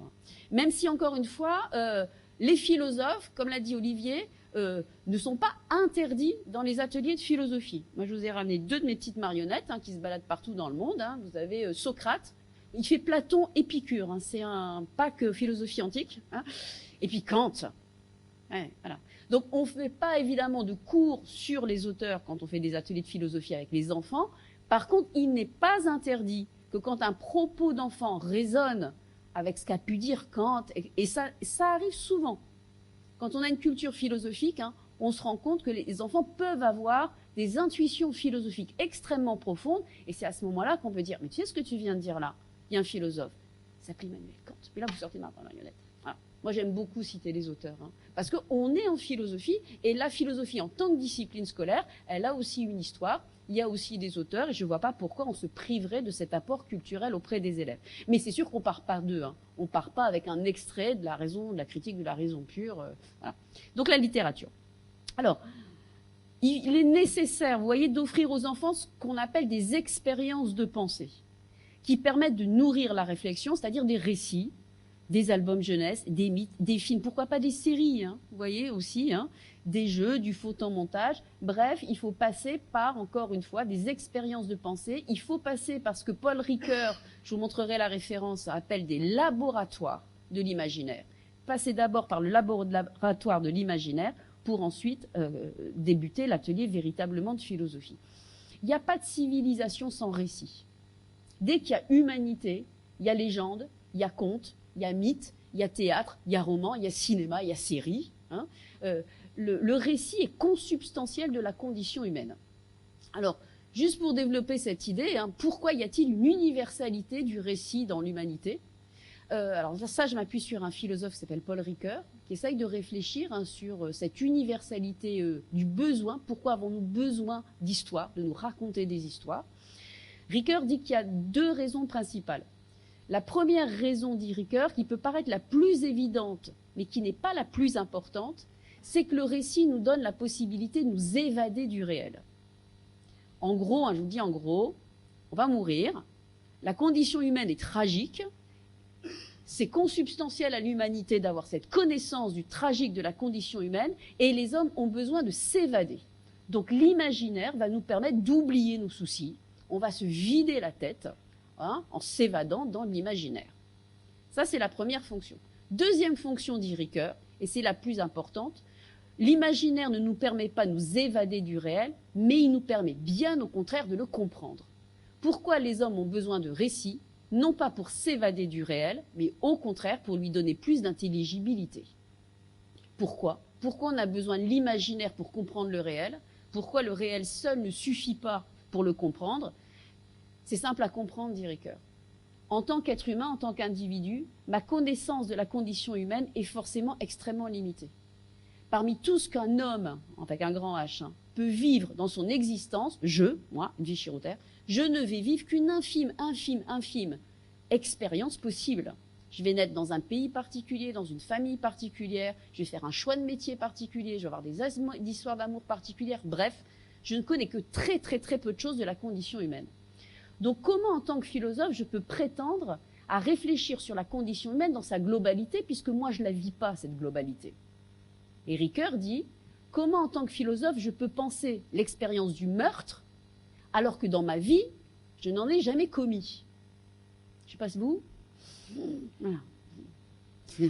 Si quelqu'un veut nous parler de l'expérience, qu'est-ce que ça fait que de tuer quelqu'un ? C'est pas rien quand même pour penser la condition humaine. Donc comment dit Ricoeur ? Je peux m'autoriser à penser cette expérience alors que je ne l'ai pas vécue. Ben, il va dire, je vais lire Crime et Châtiment de Dostoïevski. Et me plongeant dans ce qu'il appelle le grand laboratoire de l'imaginaire, je vais pouvoir vivre par procuration des expériences que le réel seul ne me permettra jamais de vivre. Et revenant au réel, je peux dire la légitimité ou non d'avoir un jour à tuer quelqu'un. Bon.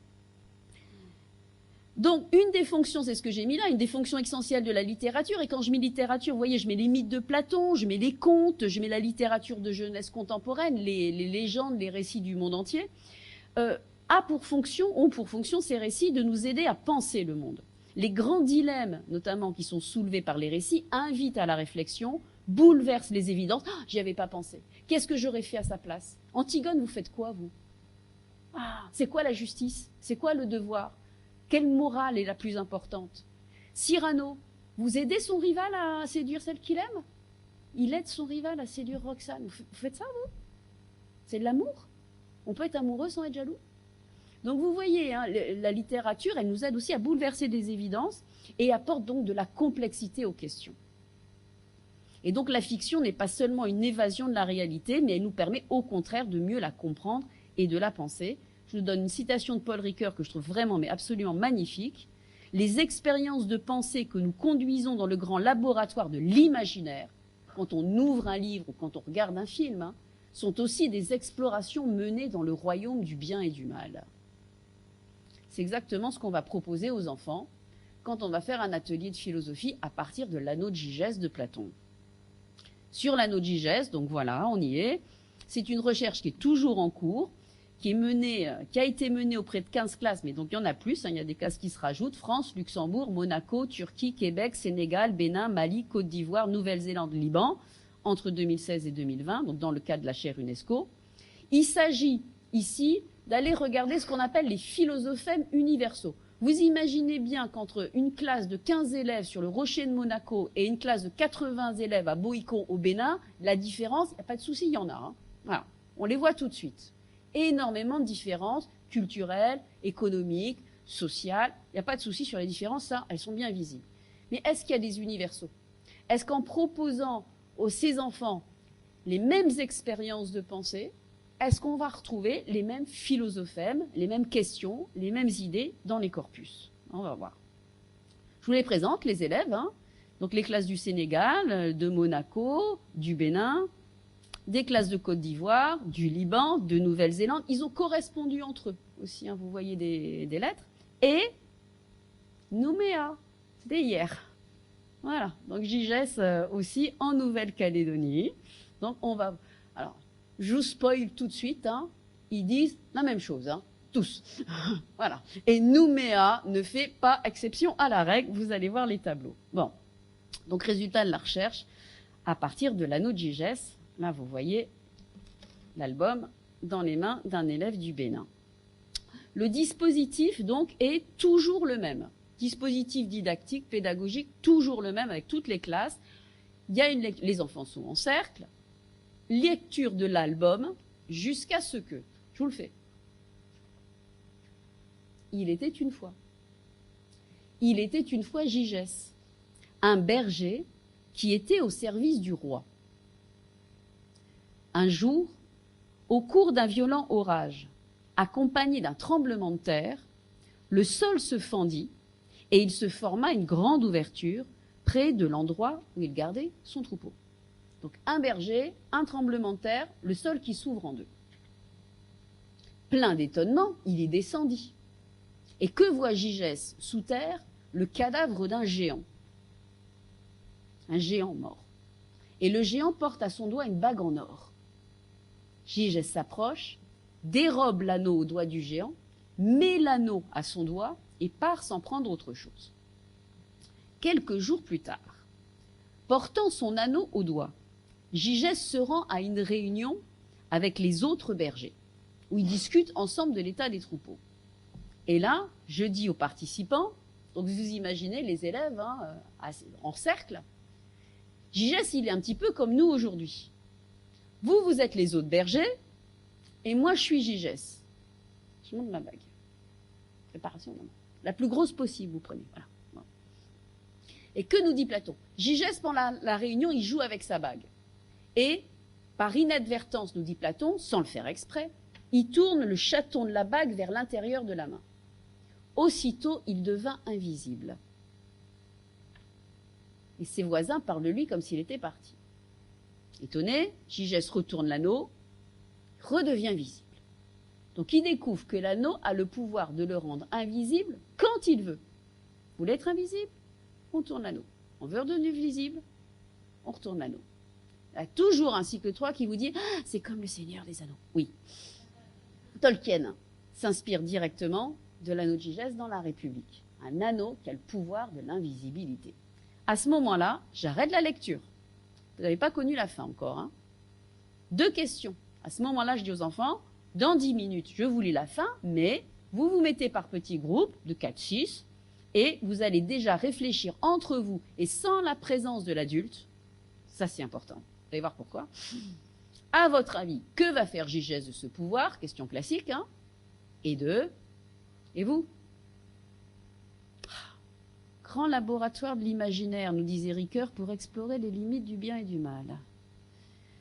Demain, j'ai la bague. Faites quoi? 24 heures. Hein. 24 heures d'invisibilité. Et là, vous les laissez mariner 10 minutes. Plus ça rigole, mieux c'est. Vous passez dans les groupes. Il ne faut pas rester avec eux, il faut les laisser. Il faut les laisser dans le laboratoire, voilà, de l'imaginaire, invisible une journée. Et après, au bout de ces 10 minutes-là, ça a bien rigolé dans les groupes. On revient en grand groupe. Première question, ils donnent leurs hypothèses. Je lis l'histoire. Alors, dans la République de Platon, Gygès va au château du roi, séduit la reine, tue le roi, devient despote. Voilà. L'anneau de Gygès, donc il en profite pour prendre le pouvoir. Deuxième question, et c'est là que ça m'intéresse. Et c'est là que vous allez voir les universaux. Les élèves, à ce moment-là, donnent qu'est-ce qu'on ferait. Parce que c'est collectif, hein. Évidemment, il ne faut pas que ce soit individuel, il faut que ce soit totalement anonyme, il faut qu'ils se lâchent. Et là, tous les groupes donnent leurs exemples. Et là, dans tous les corpus, tous, sans exception, voilà ce qu'on a. Philosophème retrouvé dans tous les corpus. Ils en profitent pour transgresser les interdits, mais pour soi. C'est-à-dire, voler. Ils volent. Ouais, les adultes aussi, hein, je le fais en formation des adultes et je montre le tableau aux formations des enseignants, exactement le même tableau avec des adultes. Hein. Le vol, vous l'avez. Les exemples changent en fonction de l'âge et du contexte culturel, mais pas la catégorie. C'est-à-dire, les enfants volent des bonbons, les ados volent des objets, les adultes volent de l'argent. Voilà. Mais sinon, le vol, vous l'avez. La fraude aux moyens de transport. Dans tous les corpus. Voilà. Alors, en Europe, France, Luxembourg, Belgique, ils prennent le train sans payer. Ils vont à Disneyland Paris. Et vous savez ce qui est bien à Disneyland Paris quand on est invisible? On ne fait pas la queue. Voilà. Voilà. Prendre l'avion sans payer, voyager, etc. Fraude aux moyens de transport. Espionnage dans tous les corpus. Voilà. Les enfants, les petits, vont à l'école pour écouter ce que les copains et les copines disent de moi quand je ne suis pas là. Donc ils testent l'amitié. Les adolescents, vestiaire des filles pour les garçons. Ouais, ouais. Et les filles vont voir les stars dont elles sont fans dans leur intimité. Les adultes, les lieux de pouvoir. Les adultes, les lieux de pouvoir, hein, l'Élysée ou n'importe quoi, voilà. Les parents vont voir leurs enfants à l'école. Ce que font jamais les enfants à l'inverse. Hein. Aucun enfant va voir les parents au travail. Mais les, voilà. Bon. Et puis, bon, les conjoints, etc. Bon. Espionnage, voilà. Faire des blagues, faire peur, se venger. Faire croire qu'on est un fantôme. Alors, pourquoi je mets se venger? Parce que souvent, c'est quand on creuse un peu l'exemple, alors faire peur à qui? La maîtresse. Hein. Et une fois, j'ai eu... Donc, je fais croire que je suis un fantôme, je m'approche de la maîtresse, je lui touche les cheveux et elle fait une crise cardiaque. Voilà. Donc, c'est limite vengeance quand même, hein, des fois, à faire des blagues. Quand j'entends faire des blagues, je me dis, wow, on va voir ce que ça donne, mais souvent, c'est quand même se venger. Les ennemis, les frères et sœurs, etc. Bref, pour tout le monde aussi, se faire plaisir, échapper aux contraintes. Hein. Ce que je dis souvent, les enfants vont pas à l'école, les enseignants vont pas à l'école. Bon, évidemment, c'est-à-dire que vous êtes dans ce laboratoire de l'imaginaire. L'immense majorité, vous l'avez dans tous les corpus, tout le monde se précipite vers ce qui est interdit, et là c'est pour soi. Hein. Voilà. On vole pour soi, on espionne pour soi, on se fait plaisir pour soi. Deuxième catégorie, c'est plus marginal, mais quand même on l'a toujours, on transgresse les interdits, mais attention, c'est pas pour moi, hein, c'est pour les autres. Et là on retrouve les Robins des Bois. Je vole, mais c'est pas pour moi, hein, je redistribue à la terre entière. Bon, on veut bien le croire, bon, voilà. Après, l'espionnage, les Snowden. Je vais dans les lieux de pouvoir, je prends toutes les informations et je dévoile au monde entier la vérité. Voilà. Et le meurtre. Chez vous? Eh ben, et alors là, les puissants. On l'a eu hier encore, je l'ai dans les corpus, Donald Trump. On l'a eu, hein. Je vais vous montrer la trace écrite. Hein. En Turquie, je vais vous montrer la trace écrite, Erdogan. En France, j'ai Macron ou Le Pen. C'est-à-dire qu'on en profite pour tuer quelqu'un qui représente un danger. Là, ici, ce que je dis aux enfants, une fois que vous avez votre tableau avec tous ces exemples de transgression en général, des interdits, hein, voler, espionner, voilà, tuer, se venger, etc., ne pas aller à l'école, conduire la voiture, hein, aussi, bien sûr, à 8 ans, hein, conduire la voiture, prendre la moto, sortir le soir, manger des bonbons toute la journée, regarder la vidéo toute la journée, bref. Une fois que vous avez tous ces exemples de transgression des interdits, ce que je dis aux enfants, l'atelier philo, il commence maintenant. Vous avez votre matière. Alors, je vous montre quelques traces écrites, vous n'allez pas bien voir. Là, on est en CE2 à Creil. Rester au lit et sécher les cours, voler les bons points, voler dans les magasins, écouter les conversations des autres, faire croire que je suis un fantôme, sortir en cachette sans que mes parents me voient, récupérer des objets confisqués par la maîtresse, tricher au jeu et sauver des gens. Donc vous avez les catégories, vous les avez. Là, on est à Bamako, on est au Mali et on est en 3e. Voler, faire des blagues, espionner, rendre la justice, se venger, prendre le pouvoir, tuer les présidents. Vous les avez tous.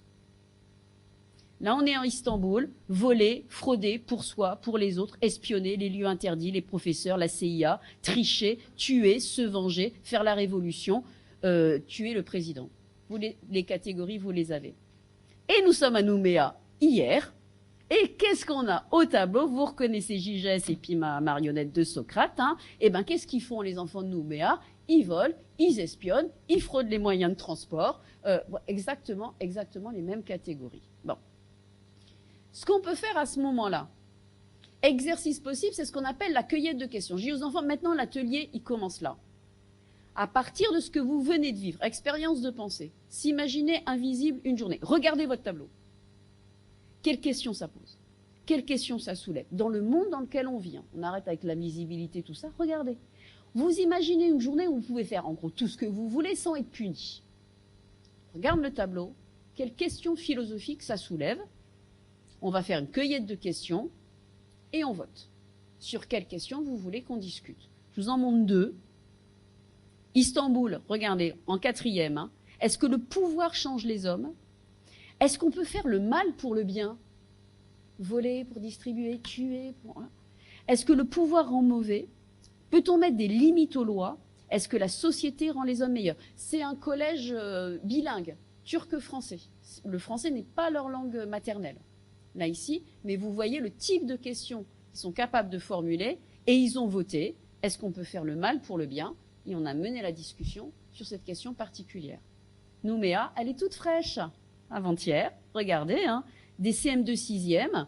Pourquoi les humains ne sont pas parfaits? Première question. Pourquoi certains font le mal? Pourquoi l'argent? Y a-t-il une vie après la mort? À quoi sert la jalousie? À quoi servent les chefs? Pourquoi certains veulent ce que les autres ont? Et pourquoi certains veulent tuer? Et ils ont voté sur pourquoi certains veulent ce que les autres ont. Première séance de cueillette de questions. C'était la première fois qu'ils en faisaient, quasiment. Hein. Voilà. Et vous voyez? Alors vous imaginez des classes qu'on a pendant 1 année, 2 années, 3 années en atelier philo. Moi, ils me font des sujets d'agrég, hein. sans rire. Hein. C'est vraiment extrêmement impressionnant. Si on ne fait pas ce travail de cueillette de questions, l'enseignant peut choisir aussi de poser directement une question qu'il a choisie lui-même. À partir de l'expérience pensée de Gigès, hein, vous voyez, regardez votre tableau et maintenant on va réfléchir. Voilà. La liberté. Pourquoi on ne peut pas faire tout ce qu'on veut? Vous vivez dans une réalité, dans un monde où il y a des interdits, il y a des règles, il y a des lois. Pourquoi? Pourquoi on ne peut pas faire tout ce qu'on veut? On peut travailler aussi avec les enfants sur à quoi ressemblerait un monde sans loi. Qu'est-ce qu'une loi juste? Est-ce qu'il faut toujours obéir aux lois? Ou on peut décider avec les enfants aussi de faire, mais qu'est-ce qui peut nous empêcher de faire le mal? L'homme est-il bon? L'homme est-il méchant? Ça, ce sont des questions, là aussi, qu'on a retrouvées dans tous les corpus, d'une façon ou d'une autre. Et pour vous montrer l'universalité des ateliers de philosophie à partir des récits, quand je suis allée au Bénin, donc je suis arrivée avec mon conte, mon mythe grec, bien occidental, et quand je suis repartie de la séance, ils m'ont offert un conte béninois qui s'appelle Le planteur et la bague. Et c'est un planteur qui découvre une bague qui lui donne la possibilité de faire tout ce qu'il veut en toute impunité. Universalité des récits et universalité de la philosophie. Donc les ateliers de philosophie, vous le voyez là, ça permet de faire vivre en acte aux enfants une forme d'idéal laïque de fraternité. C'est-à-dire qu'au-delà de toutes nos différences particulières, et comme tu le disais, Olivier, il ne s'agit pas de les gommer, il ne s'agit pas de faire comme s'il n'y a pas de différence entre le Monaco, entre le Bénin, etc. Il y en a, bien sûr. Mais au-delà de toutes ces différences particulières, nous sommes unis par lien de la raison et des récits. Ça, c'est quand même des valeurs qui sont issues des Lumières et que porte l'UNESCO. On a une visée universaliste. Nous nous posons les mêmes questions et nous inventons les mêmes histoires pour nous guider dans notre quête de sens. Et ce qui nous unit est peut-être plus fort que ce qui peut nous diviser. Ça va? Je prends encore 5 minutes pour la conclusion, puis après on passera à un échange entre nous. Je tiens beaucoup à cette conclusion parce qu'elle insiste sur la dimension qui est profondément politique de ces pratiques. Je vous ai mis là une gravure de Goya, 1797. Alors je vais revenir un petit peu, si vous voulez, à la philosophie des Lumières, à ce qui est pour moi vraiment les fondements de la pratique de la philosophie avec les enfants. On est vraiment héritier de cette philosophie des Lumières. Et Goya, vous voyez, le sommeil de la raison engendre des monstres. Et c'est un peu ce que dit Martha Nussbaum, quand elle dit « si on crée des générations d'adultes incapables de penser, eh ben, on va vers un retour à la barbarie. » Si on n'y est pas déjà, le sommeil de la raison engendre des monstres. Bon.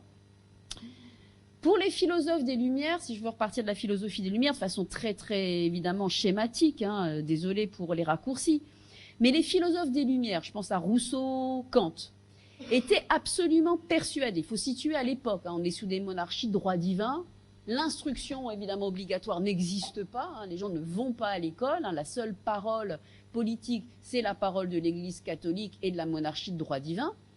Ces philosophes étaient absolument persuadés que si un jour, ce qui relève pour eux de la science-fiction politique, science-fiction, imaginez, expérience de pensée, imaginez un monde où tous les enfants vont à l'école, truc de dingue, ça arrivera jamais. Mais imaginons un jour où tous les enfants vont à l'école gratuitement en plus, un truc de fou, quoi. Mais imaginons ce monde-là. À quoi ressemblerait un monde où tout le monde aurait accès à l'instruction et au savoir? Eh bien, pour ces philosophes-là, il n'y a aucun doute, le monde serait meilleur. Le savoir allait sauver les hommes de la barbarie et de la sauvagerie. Et Kant, dans un texte qui s'appelle « Projet pour une paix perpétuelle », dit « Imaginons un monde où l'instruction serait ouverte à tous », eh bien forcément, on aboutirait à une société des nations où le monde vivrait pacifié de façon universelle. Société des Nations, SDN, ONU, UNESCO. Mais il invente ce concept-là. Et ce concept, il est vraiment basé sur c'est de la foi, c'est une foi laïque, mais la foi dans ce savoir qui sauve l'humanité de la barbarie. Qu'est-ce qui se passe au XXe siècle? Les démocraties, des républiques, l'instruction obligatoire, et au milieu du XXe siècle, dans une démocratie dite éclairée, l'Allemagne, survient la pire des barbaries. Et ça, c'est un scandale, quoi. Pour tous les philosophes qui sont héritiers des Lumières, ça s'écroule. Comment penser les Lumières après Auschwitz? Et ça a été le travail notamment de Hannah Arendt. Et je voudrais revenir à Hannah Arendt. Hannah Arendt, c'est une philosophe juive qui fait toutes ses études dans les années 30 en Allemagne. Donc elle est bercée, elle au départ, par cet idéal laïque des Lumières. Et puis, évidemment, elle connaît l'avènement d'Hitler au pouvoir. Elle connaît la Shoah, elle évite, elle échappe, heureusement, elle immigre aux États-Unis, elle échappe à la Shoah, mais elle vit de l'intérieur et dans sa propre chair ce scandale Auschwitz, comme on dit en philosophie. Et elle essaye de le penser. Comment est-il possible, dans une démocratie où l'instruction est obligatoire, que puisse surgir la pire des barbaries? Et elle va assister dans les années 60 au procès d'un haut dignitaire nazi qui s'appelle Adolf Eichmann. Et assistant au procès d'Eichmann, pour essayer de comprendre, elle fait une distinction qui paraît absolument fondamentale aujourd'hui entre intelligence et pensée. Eichmann est intelligent. C'est pas un pervers, c'est pas un monstre sanguinaire assoiffé de sang, c'est pas une brute épaisse, Eichmann. C'est quelqu'un d'extrêmement civilisé. C'est quelqu'un d'extrêmement poli. C'est quelqu'un d'extrêmement cultivé. Il lit Goethe, il écrit de la grande musique, etc. Et c'est un barbare. C'est-à-dire que Eichmann, il a envoyé des milliers de gens et il se réfugie constamment dans son procès sur la question de la légalité. Il dit « Je n'ai rien fait d'illégal. J'étais fonctionnaire, on m'a demandé de remplir des trains, ils étaient bien remplis. » Incapable, dit Hannah Arendt, de penser ses actes, d'avoir une posture réflexive et de faire la distinction qu'on fait en philosophie avec des enfants de CP entre ce qui est légal et ce qui est légitime. C'est pas parce que c'est une loi que c'est juste. Non, incapable. Donc, ce qu'elle dit à Eichmann, banalité du mal, c'est son concept. On peut être très intelligent rationnellement, on peut être très cultivé, on peut être très poli et être un barbare parce qu'on est incapable de penser et d'empathie. Eichmann n'était pas stupide, écrit-elle, c'est la pure absence de pensée, ce qui n'est pas du tout la même chose que la stupidité, qui lui a permis de devenir un des principaux criminels de son époque. Et donc Hannah Arendt dit que pour que l'école soit véritablement un lieu de formation de citoyens éclairés. Elle ne doit pas seulement développer l'intelligence du sujet, vous voyez, par une transmission passive de la culture et de la rationalité, mais elle doit surtout éveiller sa pensée, c'est-à-dire l'esprit critique, le doute, la complexité, en lien profond avec l'empathie, l'écoute, l'acceptation des désaccords et de sa propre vulnérabilité. Vous voyez où je veux en venir? Et elle appelle de ses voeux, Hannah Arendt, la création d'oasis de pensée. Elle dit que pour qu'il y ait démocratie, pour qu'il y ait appropriation des valeurs humanistes, il faut absolument que nos sociétés créent des oasis de pensée, c'est-à-dire un temps et un lieu où on puisse dire stop, on pense. On arrête l'affairement du monde, le zapping permanent, et juste, on pense, on va réfléchir, ensemble. Et elle dit, ça n'est qu'à cette condition-là qu'arriveront des démocraties véritablement éclairées. Évidemment, pour nous, les ateliers de philosophie avec les enfants, ce sont ces oasis de pensée. Et on se fait souvent la remarque, quand avons-nous, même nous adultes, des oasis de pensée? C'est-à-dire des moments où collectivement on peut s'arrêter et se dire qu'est-ce que c'est que la justice, qu'est-ce que c'est que la liberté, qu'est-ce que c'est que le droit, qu'est-ce que c'est qu'une société juste, qu'est-ce que c'est qu'aimer quelqu'un? Bon, ça vaut des divorces, je vous préviens tout de suite. Quand Eh oui, voilà. Est-ce que j'aime vraiment mon conjoint? Est-ce que c'est vraiment de l'amour? Ça, on s'arrête, on réfléchit. Voilà. Qu'est-ce que c'est qu'une loi juste? Qu'est-ce que je dois voter? Voilà. Qu'est-ce que c'est qu'une vie réussie? Là aussi, un taux de démission après, il faut faire gaffe. Voilà. Voilà. Qu'est-ce que c'est qu'une vie réussie? Qu'est-ce qu'aimer quelqu'un? Qu'est-ce que c'est qu'une loi juste, une société juste? Des temps, mais quand est-ce qu'on a ces moments-là? Pas des discussions de comptoir, où on réfléchit, vraiment des moments. Et il n'y en a pas.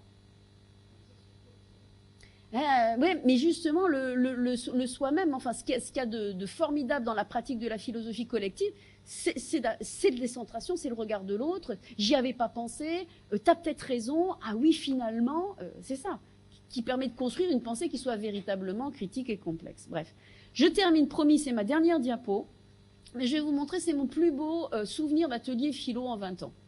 Et justement, c'est pas un atelier philo. C'est un atelier qui se passe, je vais vous le montrer là, on est le mardi 17 novembre 2015, pour situer le contexte, les attentats du Bataclan, le vendredi 13. Voilà, à Paris. Donc pourquoi je dis que c'est pas un atelier philo? Qu'est-ce qu'une guerre? Mais je vais vous expliquer. On est donc 3 jours après les attentats de Paris. C'est la classe dans laquelle je menais mon expérimentation pour mon HDR. C'est dans l'enseignement spécialisé, donc les enfants ont l'habitude des ateliers philo. On était en train de travailler une séquence sur la violence, la guerre, etc. Ça, c'était la séance du mois. Les attentats ont lieu le vendredi. Avec l'enseignant Guillaume, on s'appelle le week-end, on se dit, mais on fait pas philo mardi, quoi. On peut pas, on est trop dans l'émotionnel. Vous voyez, la philo, on peut pas trop dans l'émotion. On va débriefer. On va plutôt faire l'éducation à la citoyenneté. Bon. Pas d'amalgame, les islamistes, les musulmans, les arabes, on va essayer de travailler tout ça un petit peu les élèves. Donc plutôt, vous voyez, éducation à la citoyenneté, où on va essayer de travailler les mots. Pas philo. On n'était pas capable émotionnellement de le faire. On fait notre truc. Il y a un enfant qui lève la main et qui fait, moi je voudrais poser une question philo quand même. On se regarde avec Guillaume. Vas-y, vas-y. À la télé, ils disent qu'on est en guerre. En guerre. Et moi, je voudrais poser la question de savoir si on est vraiment en guerre. Parce qu'il nous dit, une guerre, c'est entre 2 États. Et on dit État islamiste. Mais est-ce que c'est un État? Et en guerre, on a dit, on faisait notre séquence sur, c'est vrai, on faisait une séquence sur la violence, ça tombait bien entre guillemets. Il nous dit, on a dit que la violence de la guerre, c'est pas une violence sauvage. En guerre, les soldats, ils peuvent pas tuer tout le monde. Ils peuvent pas tuer les enfants, ils peuvent pas tuer les femmes. Et là, les terroristes, ils ont tué des femmes et des enfants. Donc, est-ce que c'est une guerre? Et avec Guillaume, l'institut, on s'est regardé, et on s'est dit, et j'en ai encore la chair de poule, à chaque fois j'en parle, on s'est regardé, on s'est dit, mais c'est pour ça qu'on fait de la philo.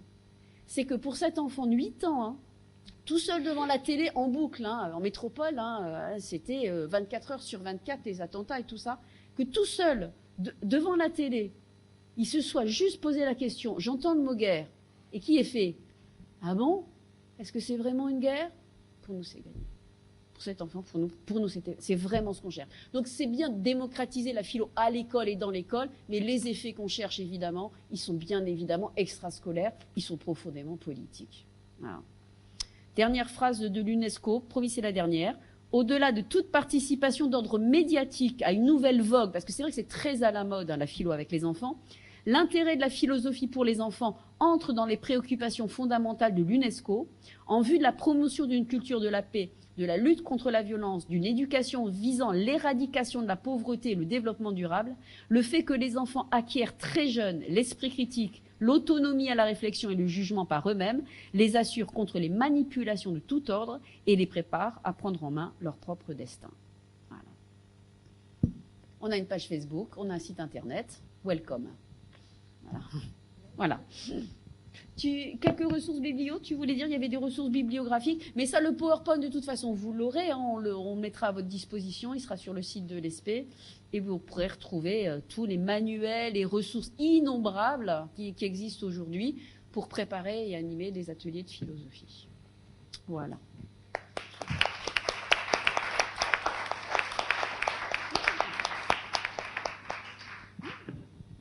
Pas trop mal au niveau du timing, ça va.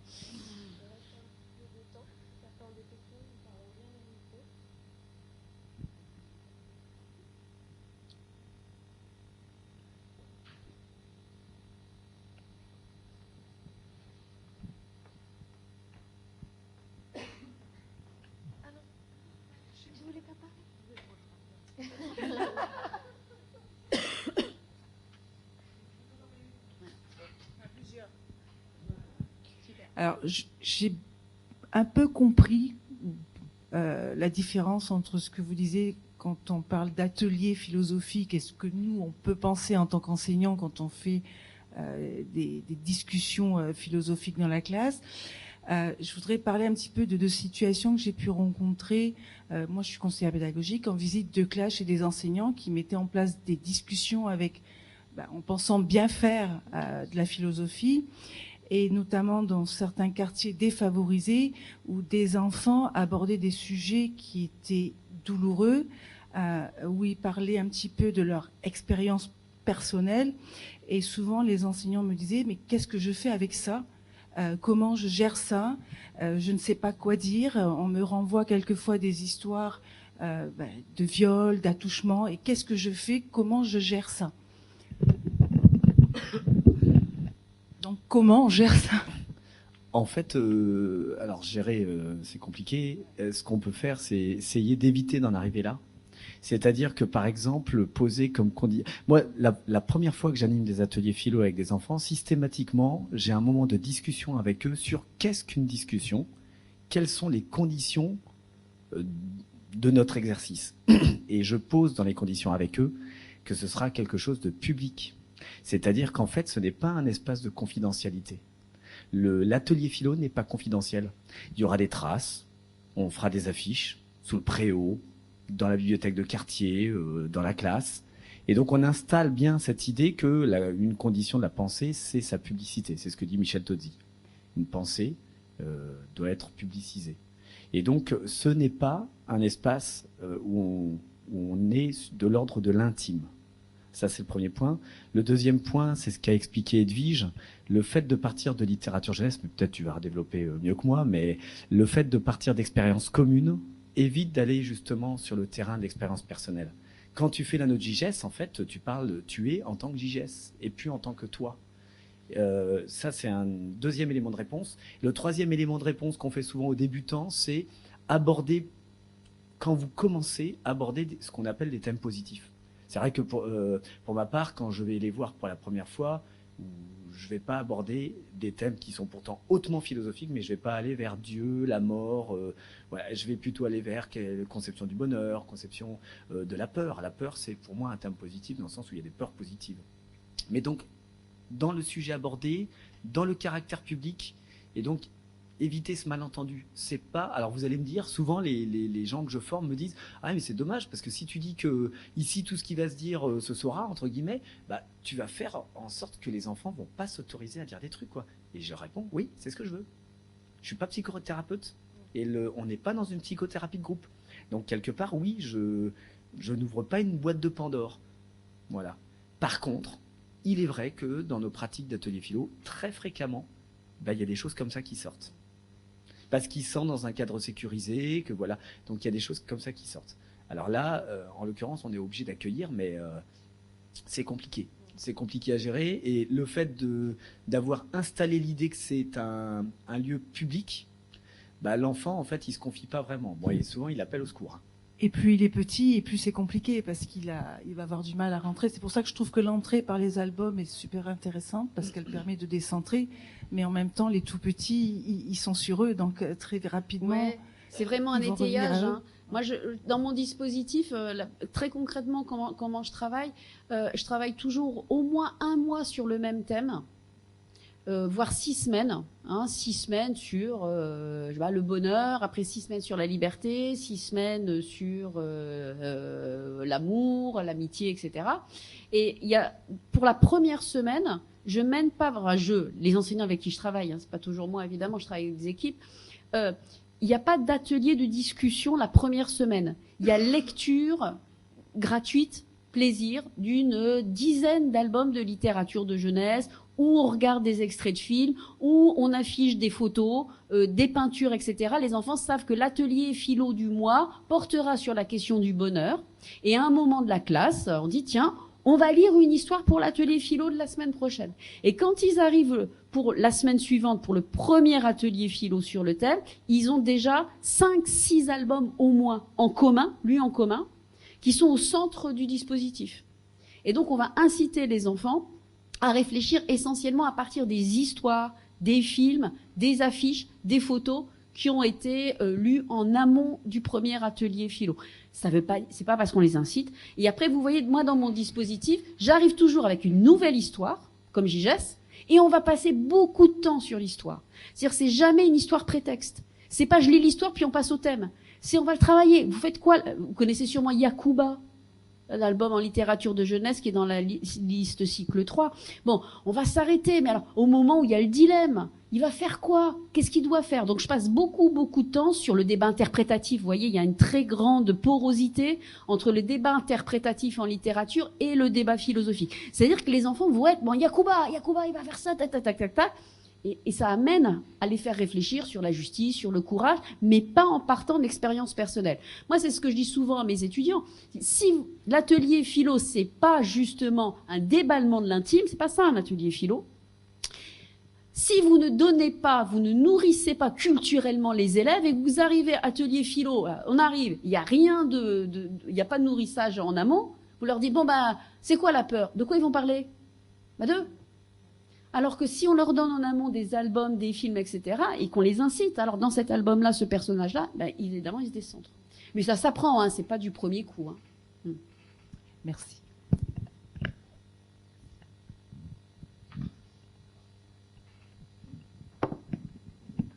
Bonsoir. Je voulais aussi réagir. Je voulais poser aussi une question par rapport à ce... Parce que là, vous accordez quand même un pouvoir de penser. Est-ce que ça pourrait pas constituer une dérive? Parce qu'on donne quand même un pouvoir de penser aux enfants. Ça, c'est la première question. La deuxième question, c'est... alors, vous donnez quand même un espace pour les enfants pour pouvoir s'exprimer. Alors, j'avais retenu par rapport au dernier diaporama, là, c'est pour aider les enfants, pour éviter un monde où il y a moins de souffrance. Est-ce que, c'est comme si on donne aux enfants de s'exprimer, mais nous, les adultes, qu'est-ce que nous, on peut faire aussi à notre niveau? Voilà, c'est ça. Deuxième question.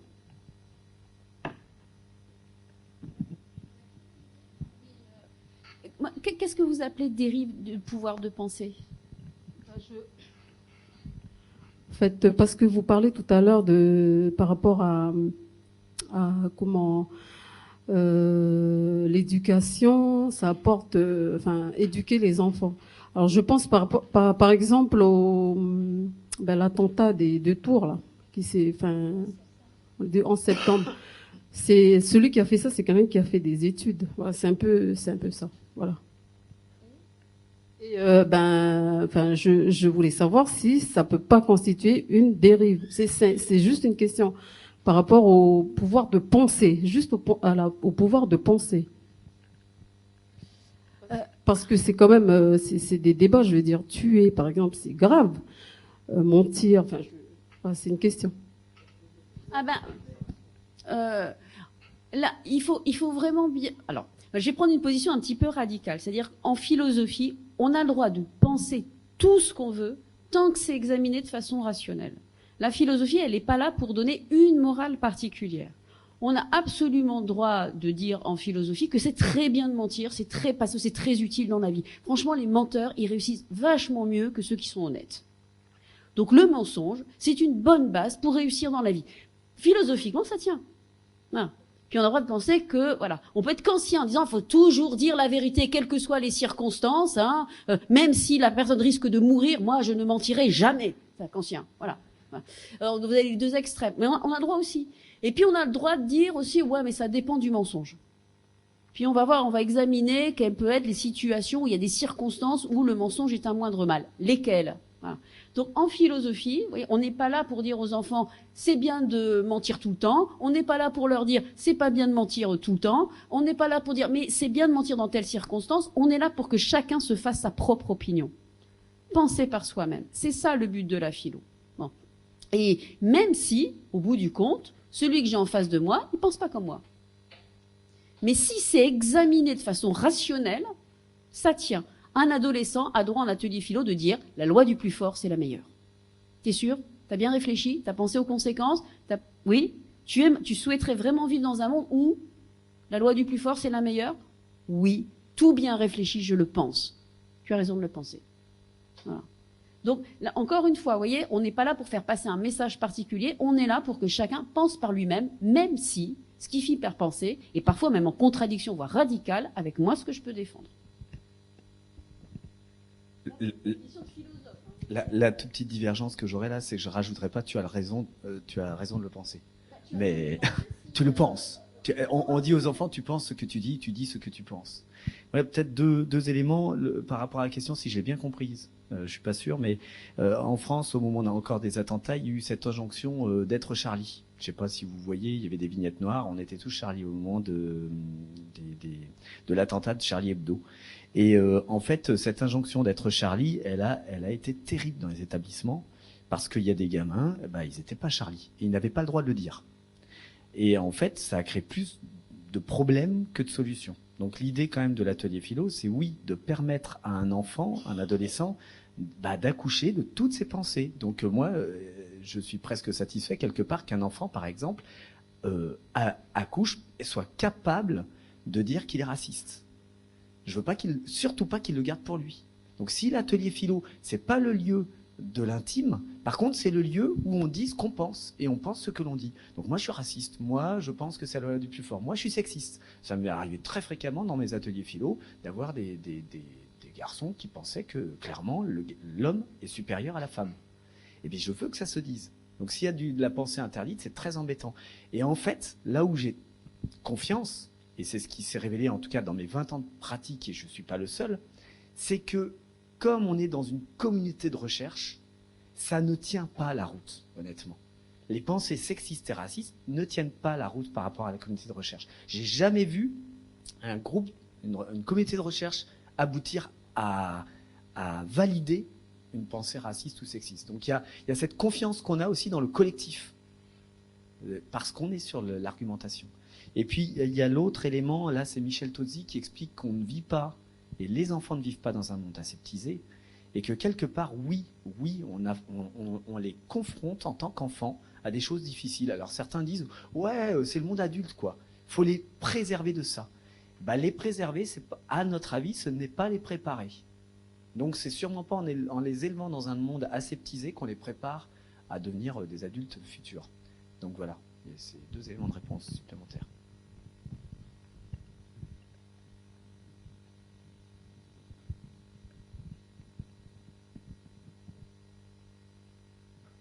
Vous pouvez réagir si vous n'êtes pas d'accord, hein. Ça peut être un débat.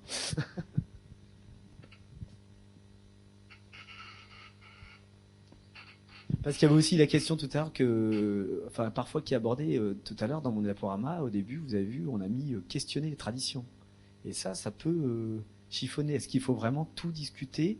Est-ce qu'il faut questionner les traditions, remettre en question les traditions?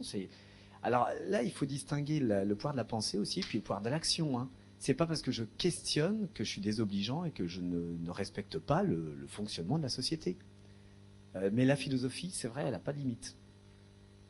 C'est dans ses gènes.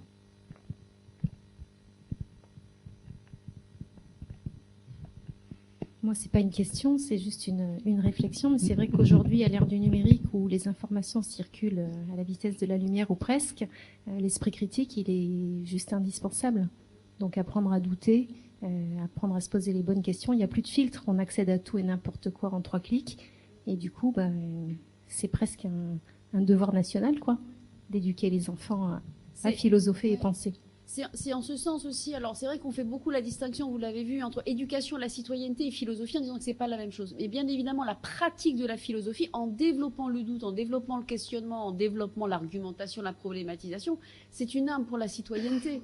Hein. C'est ce que j'ai essayé de montrer avec la diapo, avec cet enfant qui, devant la télé, se pose la question de la légitimité de l'emploi du mot guerre. Hein, on donne les outils de l'esprit critique. On ne donne pas une vision du monde particulière, mais on donne l'esprit critique. Et pour revenir sur ce que tu disais, la posture du philosophe, je reprends ma petite marionnette de Socrate, hein, elle est profondément provocatrice. Le philosophe, c'est celui qui bouleverse. Le philosophe, c'est celui qui bouscule. Le philosophe, moi je dis à mes étudiants, il est un peu punk, le philosophe, vous voyez ? Voilà. Le philosophe, c'est celui qui va dire « Pourquoi tu penses ça ? Pourquoi c'est vrai ? Ah bon ? C'est toujours vrai ? Pourquoi c'est vrai ?» Voilà. C'est celui qui doit être vraiment, donner un petit peu un coup de pied dans la fourmilière et dire que rien n'est évident et qu'on doit toujours, être dans une posture de questionnement, de doute et de vulnérabilité. Et moi, je dis souvent à l'atelier philo, il y a plein d'enfants qui parlent pas, ça ne veut pas dire qu'ils pensent pas. Hein. Faut pas être obnubilé par la prise de parole dans l'atelier philo. Il y a les traces écrites qui permettent aussi de mesurer l'activité de pensée de l'élève sans qu'il prenne la parole. Mais regardez-les aussi pendant les ateliers. Et il y a du paraverbal. Et je dis souvent à mes étudiants, le moment le plus philosophique chez un enfant, adolescent, adulte, hein, c'est ça, quand il fait ça. Voilà. Juste ce moment-là, vous voyez, où, putain, j'ai pas pensé. En fait, c'est pas si évident que ça. Dans la famille, dans la télé, machin, ils disent. Et en fait, c'est pas si évident. En fait, est-ce que c'est vrai ? À quelles conditions c'est vrai ? On va voir. Et c'est ce moment-là, vous voyez, où le philosophe, il instaure la position du doute. Et on va voir. Alors peut-être qu'au bout du cheminement, je continue de penser ce que je disais au début. Peut-être qu'en finalement, je vais dire le contraire à la fin. Et puis peut-être aussi que je sais plus, quoi. Je sais plus vraiment. C'est vraiment plus compliqué que ça. Et je dis souvent aux enfants aussi qu'un atelier de philo réussi, on doit sortir avec plus de questions à la fin qu'au début. Voilà. Et à la fin de la séquence, on va avoir au tableau, il y en a qui pensent ça, il y en a qui pensent ça, il y en a qui pensent ça. On va pouvoir répondre à la question de façon complexe. Il y en a qui croient, il y en a qui pensent, il y en a qui sont convaincus que. Tu te retrouves où, toi ? Moi plutôt là, moi plutôt là, moi plutôt là. Et c'est un chemin qu'on va continuer toute la vie.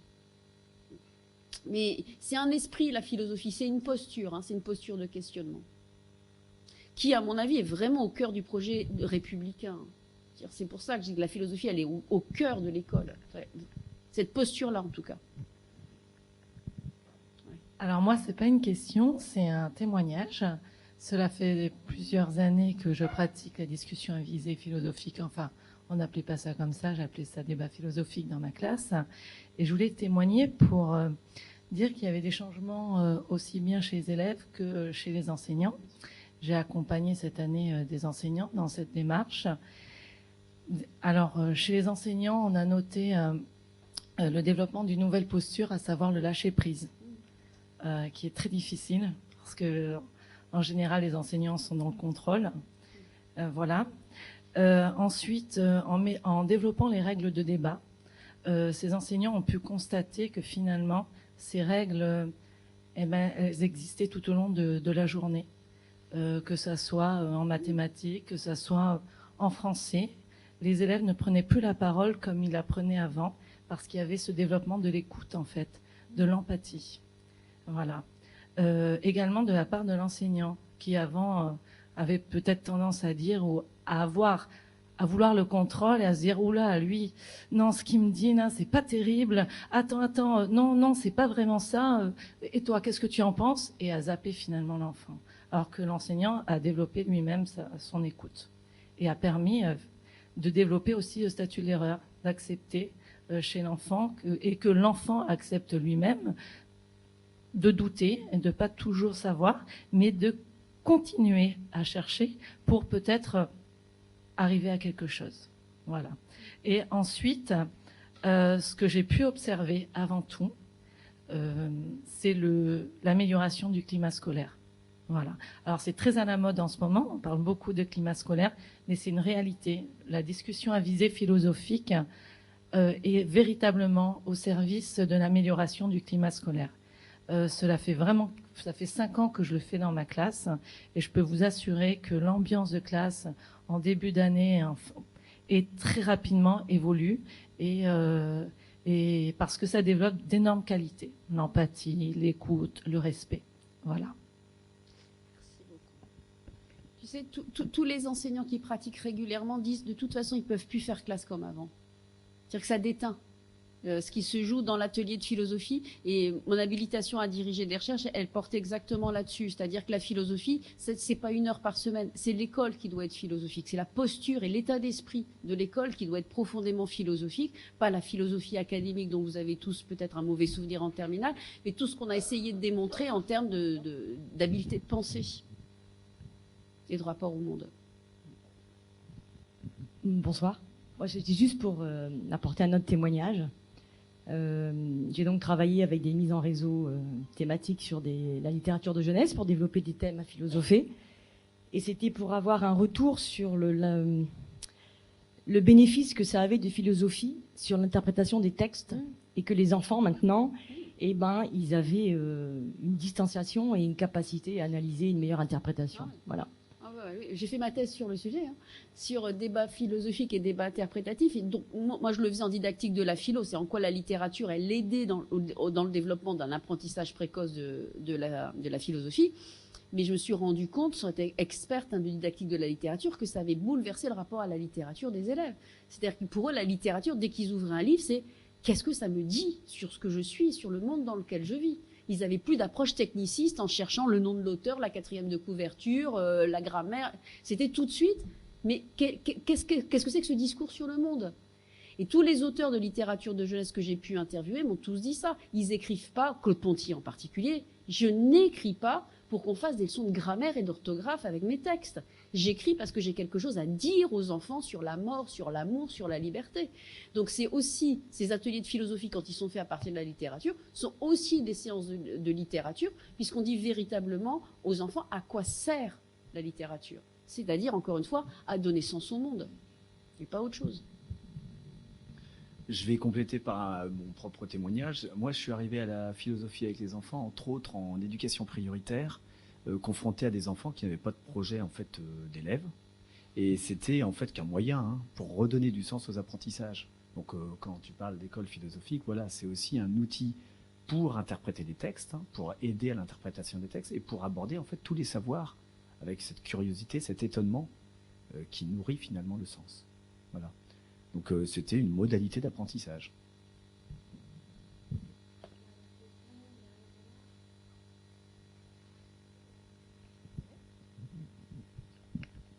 J'aimerais savoir ce que vous pensez du rapport des pouvoirs publics à ce que vous faites en fait, la façon que vous avez de l'exercer, parce que c'est vrai qu'on parle de philosophie, on dit depuis très longtemps qu'on fait de la philosophie uniquement en classe de terminale.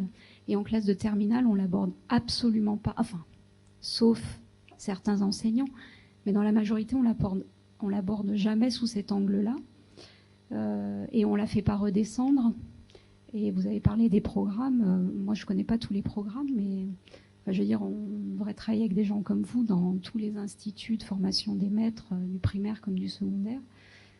Et c'est pas le cas aujourd'hui. Tu veux dire sur les programmes ?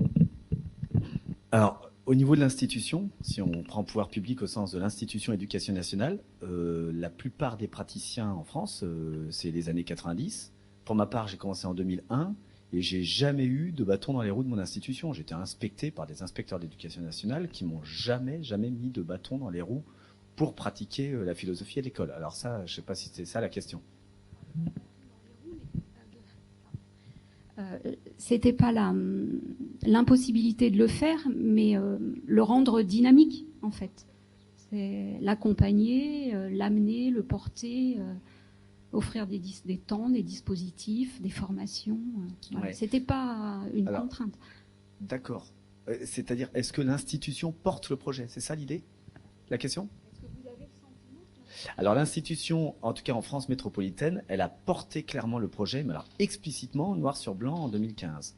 2014-2015, il y a des programmes d'enseignement moral et civique qui sortent, et c'est justement le porteur de ce projet-là, qui est l'institution, dit on n'est pas là pour moraliser justement, et on n'est pas là pour enseigner la morale laïque, mais pour un enseignement laïque de la morale. Et là, c'est vraiment la discussion philo est écrite noir sur blanc comme modalité, et elle est portée par l'institution, et il y a même des fichiers du SCOL qui sont ainsi. Ouais, désolé, apparemment je comprends pas la question. Non, mais je suis tout à fait d'accord avec l'idée de l'écriture des programmes. Le sens de ma question, c'était l'accompagnement sur le terrain. C'est-à-dire les formations. Quand on donne à un enseignant, quand on change de programme, quand on change de texte, certes, mais l'empathie, est-ce que on devient empathique parce que le programme change? Je crois pas.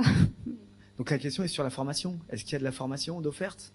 Ou je comprends pas la question. Toi, Edwige? Parce que oui, ou l'accompagnement, c'est-à-dire que cette pratique-là de la philosophie, il me semble qu'elle n'est pas innée chez les individus, et que ce que vous avez dit ce soir permet de le confirmer. Donc il y a un travail de lecture, il y a un travail. Oui. Alors là, on vous suit tout à fait dans l'idée que c'est pas une pratique qui s'improvise. Moi, c'est ce que je dis à mes enseignants, c'est ni plus ni moins qu'une autre discipline scolaire. Vous n'êtes pas expert en histoire, expert en sciences, expert en art ou en EPS, professeur des écoles. Vous allez enseigner ces disciplines-là. Quand vous arrivez dans une classe, vous vous êtes reformé de façon disciplinaire, didactique, à minima. Et quand vous arrivez dans la classe, vous avez une séance de sciences, vous avez préparé votre séance de sciences. La philo, ça doit être pareil à l'école élémentaire. Ni plus, ni moins. Le risque de dérive, en général, c'est pas préparé, quand même. C'est la philo, on met les enfants en cercle et on va discuter. Donc, c'est de dire aux enseignants, c'est une discipline. Comme les autres, elle se prépare comme les autres, ni plus ni moins. Il faut pas être agrégé non plus. Vous voyez, c'est la bonne limite, la bonne distance, là aussi. Par contre, comme toutes les disciplines, ça nécessite une formation disciplinaire, didactique, pédagogique. Donc nous, on se bat, évidemment, cher UNESCO notamment, pour multiplier les modules de formation. C'est le nerf de la guerre. C'est le nerf de la guerre, la formation. Voilà. Former les enseignants. À Nantes, on a créé le premier diplôme universitaire français. Il n'existait pas, on l'a créé. On va sûrement créer le premier master 2. Voilà, ça avance petit à petit, etc. Avec la chaire UNESCO, le DE, il peut se dupliquer. On va le dupliquer au Liban, notamment. Donc, ça, c'est notre travail, notre mission un petit peu en tant que chaire UNESCO. Multiplier les occasions de former les enseignants, les bibliothécaires, absolument partout, pour que ces pratiques-là se développent de façon sérieuse. Mais voilà, on est une équipe, on n'a pas le don d'ubiquité non plus. L'idée, et c'est pour là, ça aussi, mais ça tombe très bien votre question, on est là aussi en Nouvelle-Calédonie, l'idée, et c'est partout dans le monde, de créer des personnes qui sont ressources. Je vois Céline, qui est là, dans l'amphithéâtre, qui a suivi le DU, qui est diplômée, voilà, saison, canal historique, année 1 du diplôme universitaire. Et voilà, sachant que je viens en Nouvelle-Calédonie, tu m'as envoyé un message, il y a une personne en Nouvelle-Calédonie qui est diplômée. Voilà. Voilà, c'est une personne ressource. Tout le monde va se précipiter vers toi. Voilà. Et l'idée est, bien sûr, mais c'est le but, le diplôme universitaire, il est là pour que des gens acquièrent ces compétences-là et les diffusent sur le territoire, sur leur territoire. Et si on peut proposer des actions de formation continue, on le fera. Voilà. C'est à la demande des... Diplôme universitaire, pratique de la philosophie avec les enfants et les adolescents à l'école et dans la cité. Il n'en existait pas en France. Et là, on crée le master petit à petit, vous voyez. C'est des pratiques qui étaient expérimentales, qui ont souvent été aussi un petit peu regardées avec de loin par l'institution philosophique. Est-ce que c'est vraiment de la philosophie? Il a fallu gagner en légitimité universitaire. Mais ça y est, cette légitimité, maintenant, elle est gagnée. La légitimité médiatique, elle est gagnée aussi. Enfin, beaucoup de gens connaissent la philo avec les enfants. Maintenant, évidemment, il faut continuer à proposer des actions de formation parce qu'encore une fois, c'est vraiment la base pour que se développent de façon pérenne ces pratiques-là. Je peux juste rajouter 2 éléments sur la formation. C'est vrai que la plupart des gens qu'on forme sur un temps très ponctuel sont enthousiastes de ce dispositif, enfin de cette pratique. Et c'est sur la durée que ça s'étiole. C'est-à-dire que les gens ont besoin de formation sur la durée. Donc nous, un de nos chevaux, on se bat pour que la formation, qu'il y ait un accompagnement sur la durée, voilà. Parce que les collègues commencent. Et alors c'est aussi pour ceux qui se lanceront dans l'aventure, voilà, c'est une aventure de long terme, quoi. C'est pas quelque chose qui s'improvise en 2-3 séances. C'est sur la durée, sur un nombre d'années de pratique. Et alors sur les académies de Versailles et de Créteil, là ils ont ce qu'on appelle la formation philo-jeune, qui est sur la durée, qui est très conséquente, et on se bat pour que ce type de formation se multiplie un petit peu partout. Les Québécois sont très avancés sur nous, les Belges aussi. En France, Sève en France, une association créée par Frédéric Lenoir, mais on a besoin de formation continue et continuée.